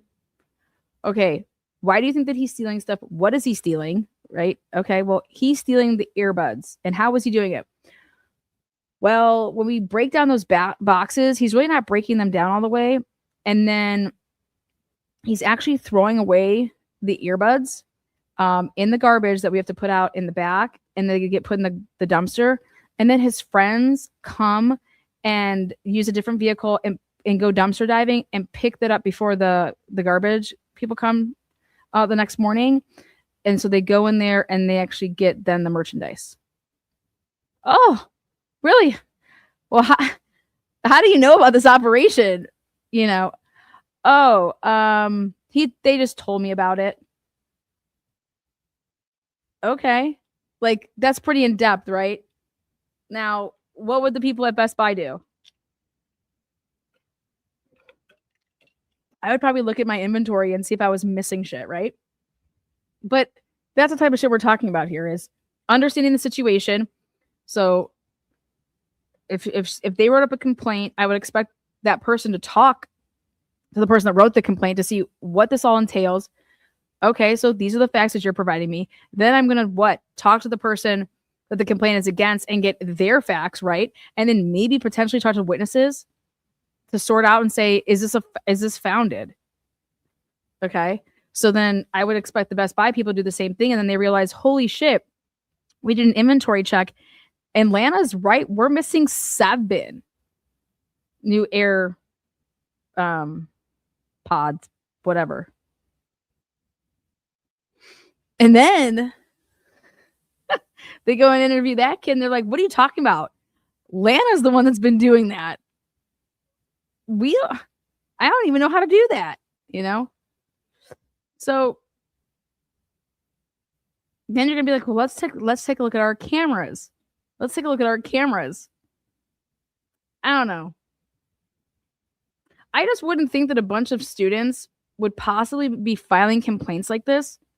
So I wouldn't expect like a whole bunch of complaints to be just so piled up that, oh my God, I couldn't get to this complaint, right? And if I'm in a position that I know what my job role is and what I have to do, when that complaint hits my desk, I have to deal with it. That's my job, right? But then I want to know is, let's say they would have found that Brian was inappropriate or said stuff that was just whack. Okay. Made her cry, right? She just fucking left her belongings and ran out, right? What is the policy? What happens? Does he get like a mark on his, like what happens? There is no one strike you're out, is it? I don't know.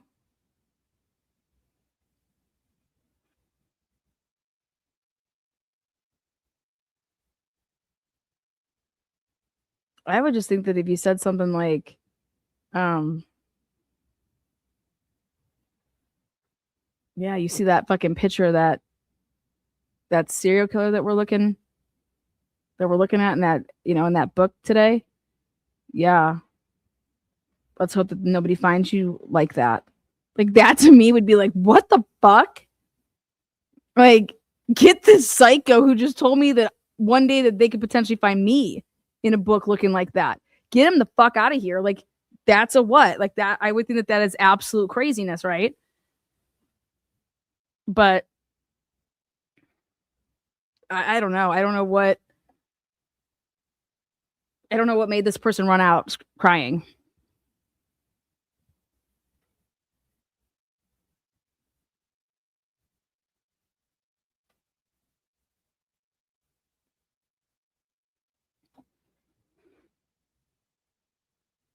I mean, people cry when people get called a bitch. Like, I don't think that you should be. I wouldn't be like, what a creep. Like, he called me a bitch or he called me a fucking faggot bitch. I don't know. Like, I would think that you're a piece of shit human, right? I don't know.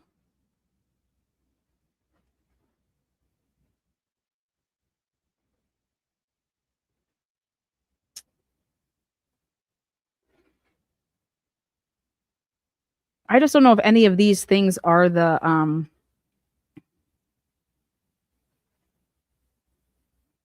because I'm just like, if I was in that class, I would never think to myself, wow, he just made somebody cry. He's going to kill somebody. That would never register like that to me. I'd have to like be there in the moment to like hear, but I don't know. But I would think that somebody that would be mentioning a book that we were looking at and discussing, and then somebody making really weird comments about like, yeah, you see that fucking page in our book that we just read? You see how that person's all tied up? You better hope that no one finds you like that one day. I'd be like, oh my God, like, what the fuck? That's my head. That's my headspace.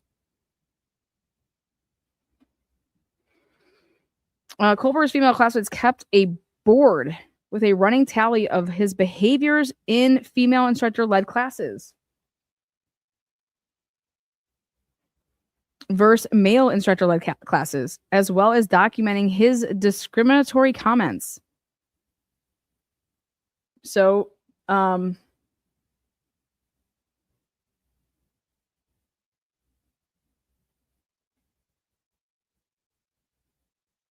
I believe that everybody has, okay, so this is the other thing is that, again, who is the civil suit against? Okay. I believe that if Brian Culver was saying things to students that had a right to be there and learning, and you're saying things to disrupt that, like, I should sue you civilly, right? I mean, because what would I sue the university for? Hey, these are the policies, and I'm trying to go to school here and learn and be a part of this, and you guys are not protecting me. And so therefore I'm going to file a civil suit against what? Brian and the university, because I'm a student there and I'm in this program, and this dude is breaking the agreement that we all had to sign. We are all in contractual agreements here, right? And so therefore he's breaching contracts that you have with all of us, right?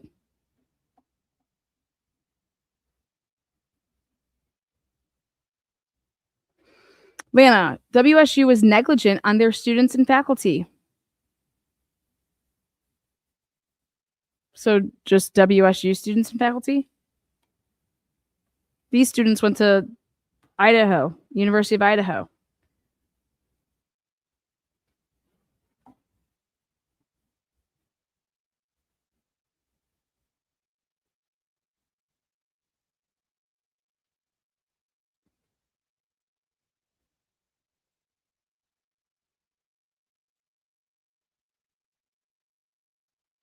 I would think that if you're keeping all these tallies, that this would be also put in a report and given, during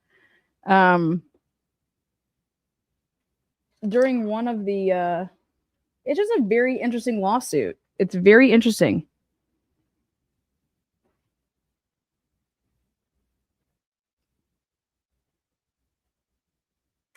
In another incident, Culver asked out a fellow WSU staff member who rejected his advance, and then he followed her outside to her car.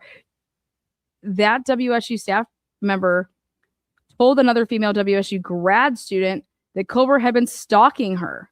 This resulted in another report being filed with WSU's CCR office. Again, guys, right here, this is one of those instances that this is before the murders. It better be. Colleagues in the WSU criminal justice program also were aware that undergrad students were uncomfortable around him.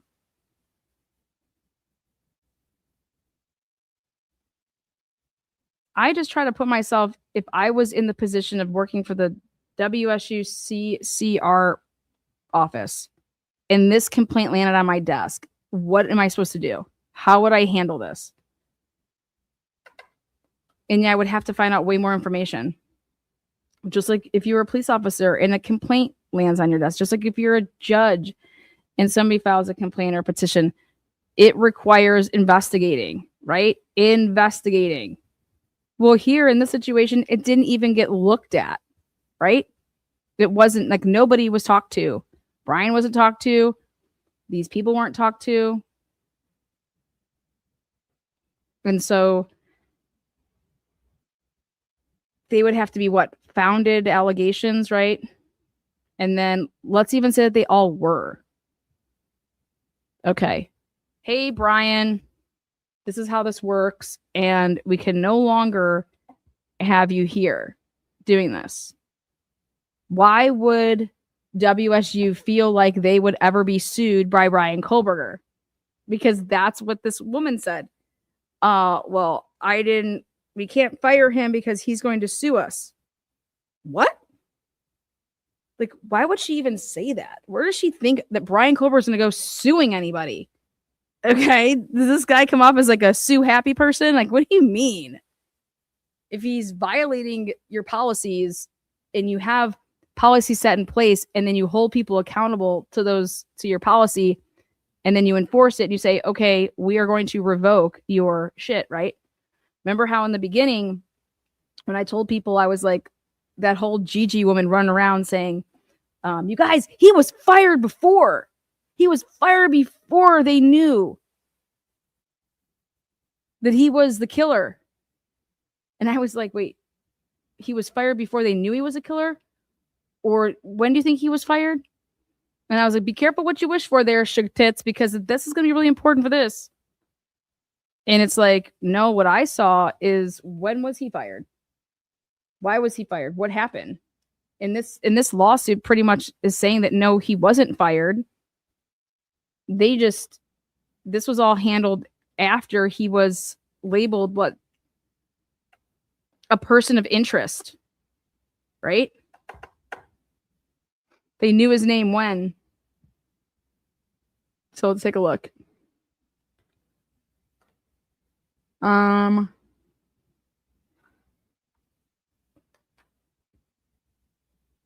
Kohlberger's office mate, a fellow WSU teaching assistant for the criminology program, was aware that Kohlberger attempted to use his authority as a TA to inappropriately interact with female students. What the fuck are you talking about? Where's the proof of this? The office mate thought that Kohlberger wanted a girlfriend and would frequently talk about his desire for a girlfriend. That's in the same paragraph as that's the what? A 19-year-old WSU sophomore first met Kohlberger when he came to her student office. What? Shortly thereafter, Kohlberger started coming to her office. A 19-year-old WSU sophomore first met Kohlberger when he came to her student office. She's 19 and has a student office. What the hell what was she doing as a 19-year-old? What office did she have? That's nearly every day to talk. Every day he would come to my office to talk. Kohlberger's office was located in a different part of the building, and he did not have a particular reason to be in the area of the sophomore's office. The topics of his conversation became more personal rather than focused on his studies or work as a WSU teaching assistant.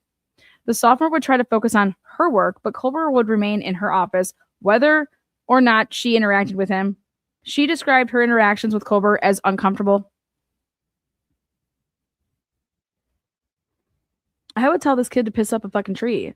And like, dude, what are you doing? On one occasion, the sophomore returned to her office to find Kohlberger inside. Wouldn't you be like, how did you get in my office? She told him that she was closing the office and he followed her outside. Kohlberger then asked if she wanted to get coffee, but the sophomore declined and stated that her girlfriend was coming to pick her up. Like her girlfriend as in like her girlfriend or like her friend? I'm curious about that. The sophomore told her bosses at WSU about the incident. This is so is it policy that, hey, he is not allowed to be hitting on me? He's not allowed to be asking me out because we signed this agreement that nobody dates anybody. Okay. So is that a mandated reporting, but of what? That he is not supposed to ask me out to get coffee. Okay, well, it was not like, what if he's over here saying, wait, I asked her if she wanted to grab coffee, like not go on a date.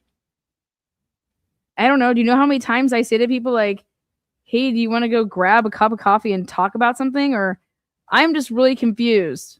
So he was asking her out and is she a lesbian? And she was like, yo, bro, I like chicks. My girlfriend's on her way to pick me up. Peace. Or are they using the word girlfriend as in like a friend? And because talk about a trigger, man. Dude, Kohlberger, you can't even tell when people are straight or gay. The fuck, dude? Come on. I don't know. I don't know what that means.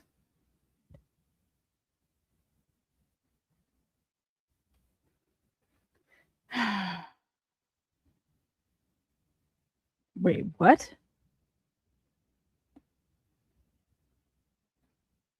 What is this? What is this garbage? Okay, here.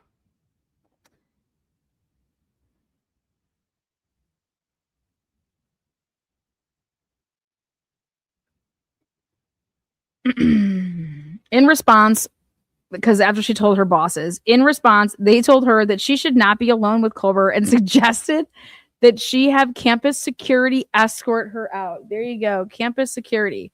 And guess what? She didn't call campus security. Did she just use a professor instead? Her boss at WSU also told the sophomore that she was not the first person in such problems with him. Just deal with it. Like, this is crazy.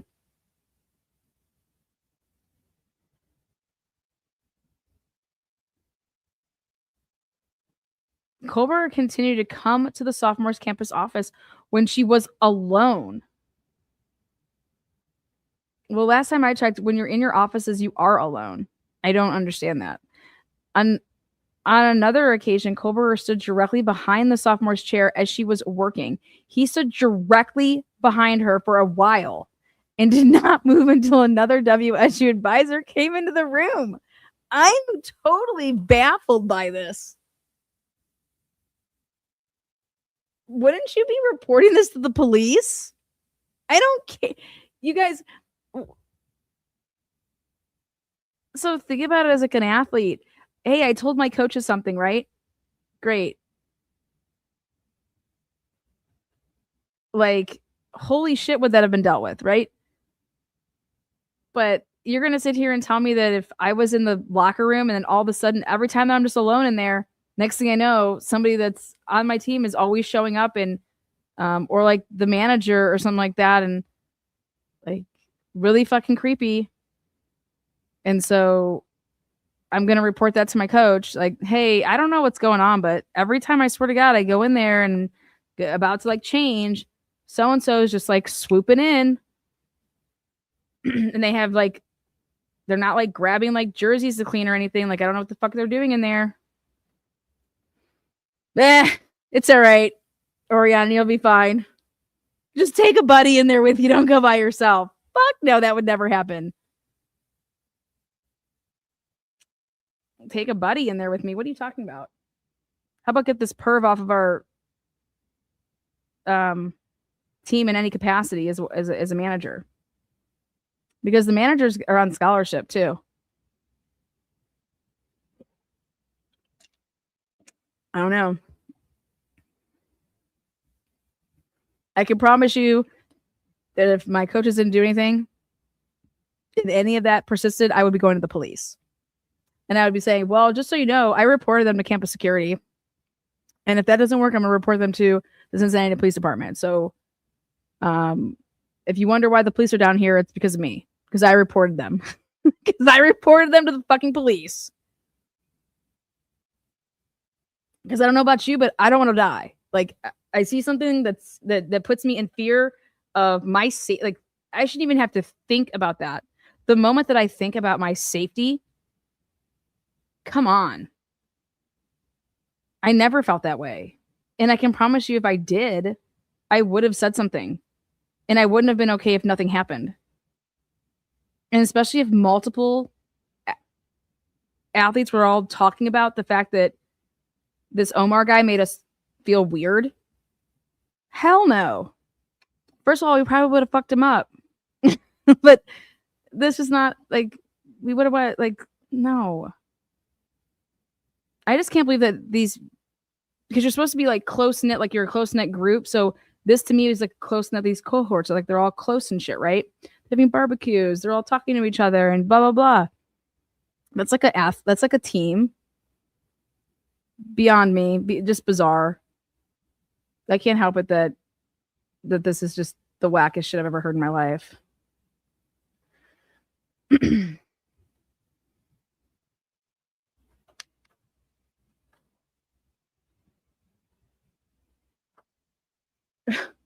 The sophomore was told that the WSU staff had talked to Culver as many as 5 times about his inappropriate behavior. Is this documented? Because all that's going to happen on the stand is they're going to make this sophomore out to be a liar. Because it's going to come down to my pension. Yeah, that's not happening. Because they're going to say, like, none of this happened. When she would see Culver in the hallway, he would physically corner her and attempt to force a conversation, even though the sophomore tried not to engage. The sophomore found these experiences to be scary, especially when she was alone. Well, did you tell your parents about this? Can you imagine not telling your parents about this at 19?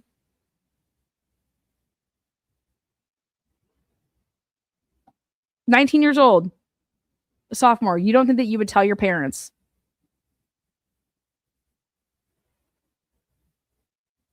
I think that I would.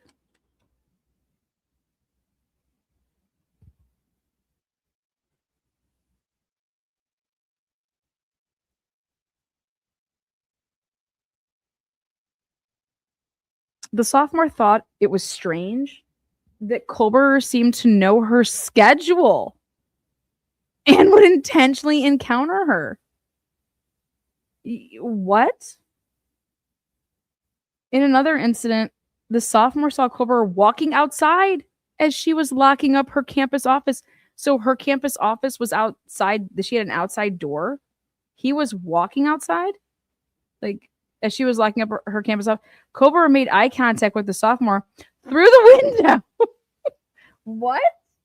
So she had it. What?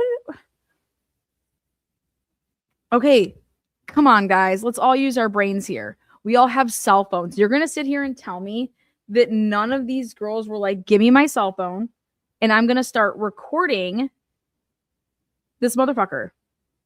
Look at this bastard. Look at this creepy ass motherfucker. These people are using TikTok like crazy. Nobody is using like, I'm going to get a picture of this bastard. I'm going to record him. Well, because you can't record in Washington without people's permission. Well, I can definitely on a public roadway take fucking photos of him. If I'm on a public roadway, he has no expectation of privacy.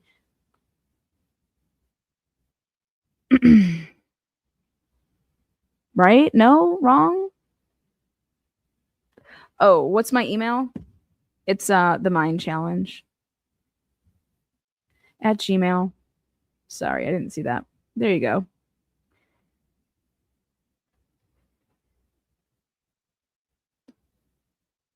I think that you'd been using your phone.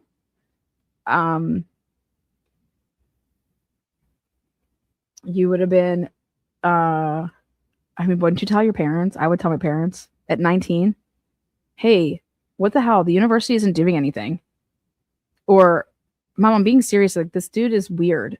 As soon as your parents would hear that, holy shit, they would tell you to go fucking file a police report. I would hope that they would tell you that. I mean, these are physical encounters. This isn't somebody like gawking at you like in the classroom while you're like, oh God, I think that kid likes me. Like, he won't stop staring at me. Like, I think he has the hots for me. This is somebody like physically cornering you. And then you think that they're knowing your schedule. Come on. You're not going to the fucking police. People, parents out there, please tell your kids. That's go to the police. You're not going to be called a cop caller, man. If Lauren Mathias can go to the police over some screenshots on the internet for 4 hours, I think you're good.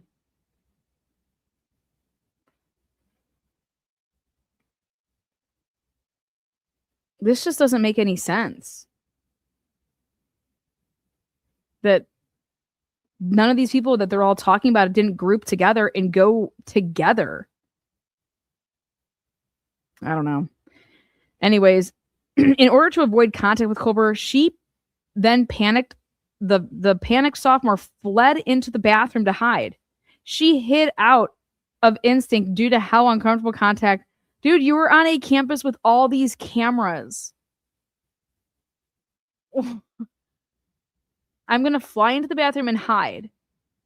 That sounds like a horror movie. Like, that's the worst place to go. You are trapped then. That is the worst place to go, you guys. Do not go to the bathroom, okay? Hit the fire alarm. If you're ever in a situation like that, hit the fire alarm. Okay? Don't go into the bathroom. I can promise you that's just not a good, that's bad. Hit the fire alarm. Out of concerns over Kohlberger, the sophomore's boss at WSU would occasionally take her home so that she would not have to walk by herself or take public transportation. You guys, you're not allowed to do that. Okay? I'm almost positive you're not allowed to do those things anymore. This became a thing when I was a coach. I felt so bad. Some of these kids, when I coached the inner city schools, I was like, you're not taking you have to take the 5 to jump on the 12, and you're not going to get home for like an hour and 45 minutes, and you literally live 10 minutes from here. How is this possible? How is this happening? Why is this happening? And I could drive them home up and until a certain point of like, then as the years went on, Coaches were not allowed to drive students. Okay. Which obviously for really good reasons, right? But here I'm just like, there'd be like 4 kids. I'm like, get the hell in my car. Like, I'm not, you guys aren't going to get home till when? Like, this is ridiculous. You guys should be home in 15 minutes. And here you're going to take this. No. It was when I was in Cincinnati. And I was just like, this is ridiculous. This is crazy. And then I found out it was because practice was ending at a certain time. So a certain bus was missed. And I said, so I changed my whole practices around. I was like, well, no, then we're ending practice at this time. Or you guys can leave at this time. Like, this is not happening. And so I let them leave at a certain time. And it wasn't like it was like 15 minutes. But none of them complained. None of them were like, hey, coach, like, and explain the situation or anything. I found out and then I changed it.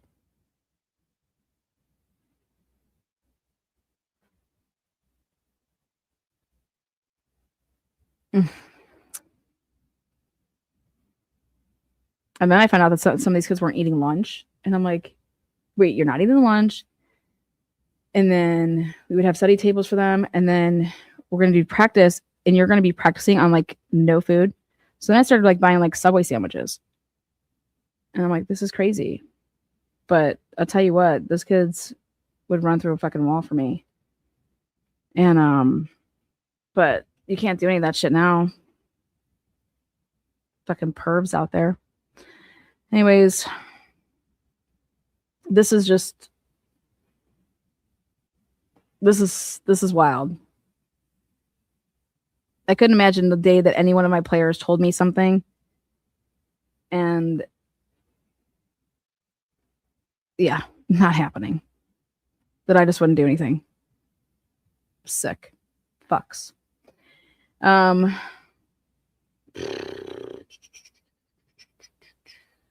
I'll tell you what though. I used to kid around and tell people like, listen, I had no parent issues because their parents were never around. So I would not have people saying, why aren't you playing my kid? Because these parents wouldn't come to stuff, right? And then we changed that culture and we got I said, hey, what if we had more Saturday games? Instead of weekday games like at night. And sure as shit, like that changed the attendance. People's parents could come. Yeah. If a 14 to 18-year-old kid came to me and told me remotely any of this shit, I'm not going to be like, I'd be like, what's going on? What do you mean? And then when I hear it, and then the other kids joined in and were like, yeah, they do that to me too. Or, yep. And I'm like, wait, what? I would have like that went to the AD, like that went to the principal, like that, and said, hey, this is a name I have. Who is this person? And why are my kids like saying this stuff? Who is this person? Because we have an issue. I have an issue. They're bothering my team. Like, and it's not just one kid, it's a bunch of them. So what's going on? I don't know. It just fucking blows my mind. This is crazy to me. That's why it's almost like it's almost you wonder if it's not true, because how could all of this be going on by so many people? There's just like not enough time in the day. And then if Kohlberger is doing this, then when is he out there stalking? So like what he was doing this and then what, stalking the other kids on the Idaho campus at night? I mean, he was just stalking 24/7, just one big stalking mess.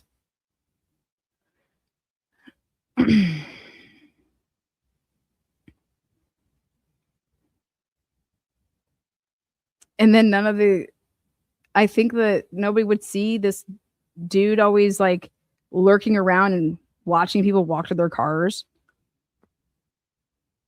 And then none of these people saw him ever get into a white Honda Elantra. Just mind blowing. Sad. Out of concern over Kohlberger, the sophomore's boss. Okay. So instead of to walk by yourself or take public transportation, I'm just going to take you home. Wow. That is fucking nuts.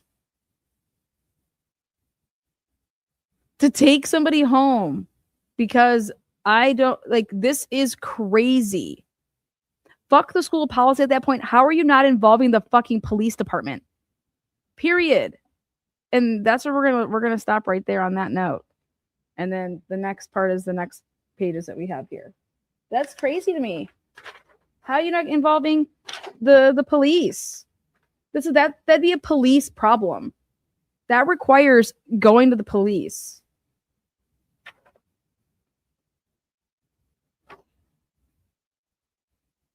This is a police thing.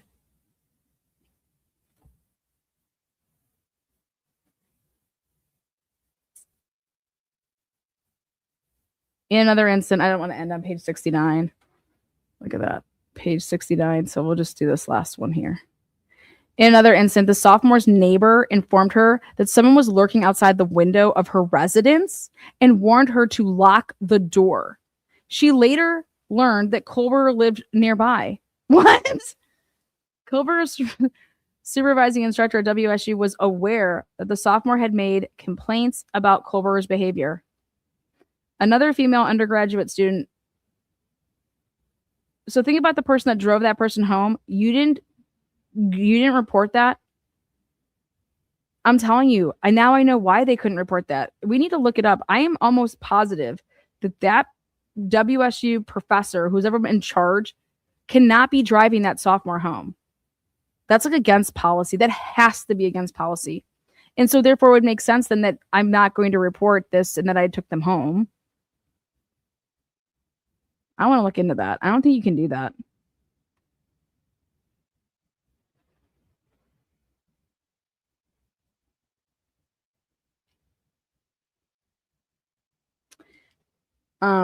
Another female undergraduate student who attended class where Culber was the assigned teaching assistant reported that he always seemed to be staring at her when she would look up. She also noted that Culber would intentionally leave the class at the same time as her and follow her to her car. What? Later, that student learned that Culber had photos of her and her female classmates on his cell phone. What the fuck are you talking about? This is Tina with What the Fuck Translation Services. This is unbelievable. How did she find that out? How did she later find out that Culber had pictures? Well, because of Dateline, right? Or because of the Cellbrite leak that eventually got in the hands of somebody that said, hey, who are these people on this phone? Right? Can we ask around who these people are? And then if the investigators already, let's say, interviewed people, if the investigator said, yeah, take a look here, look at this is this girl, we interviewed her. She was the one that, so he had them on their phone and blah, blah, blah. It's like, what? What? That is a no report, by the way, that I've read.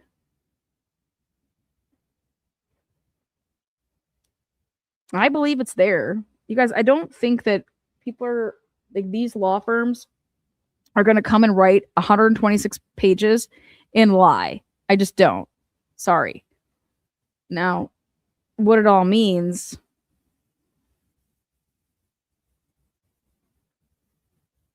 we'll find out.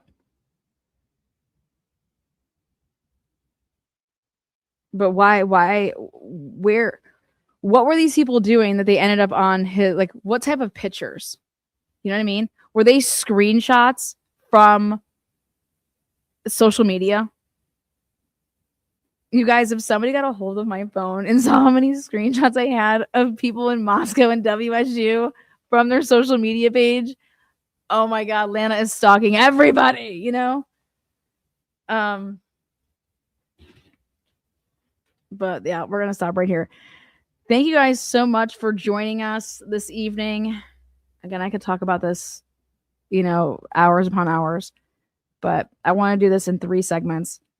And so basically this middle segment here was to really talk about, this is just painting it up. You know, whoever was going to read this, whoever was going to get this, this is this section of it. It's really just, hey, all of these things were going on and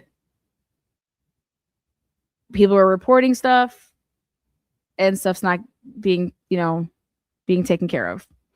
And if it would have been taken care of, then Brian Culber would have lost his position with WSU. He wouldn't have been housed there anymore, forcing him to do what? Leave the area. Okay. And if he leaves the area, these 4 students aren't killed. And I just think that, I don't know about that. Who's to say that when he would have been forced to leave that he doesn't kill when he's on his way out, you know?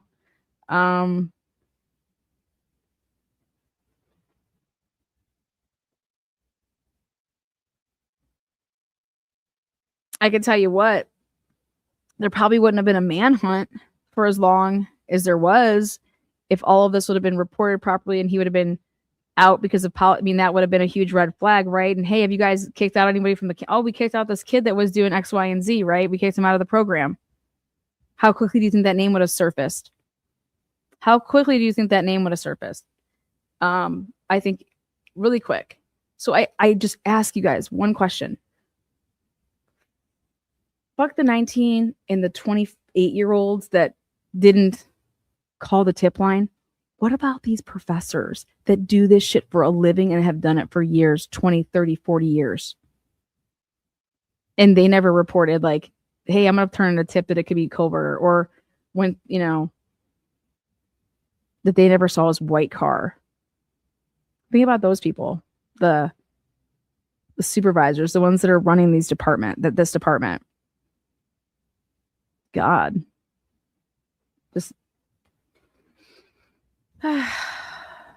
everybody enjoy their Sunday. See you later. Peace. Hit the thumbs up or thumbs down. You're going to have an opinion. Make yourself known. Use the comment section of the video. Thank you, moderators. You guys are greatly appreciated.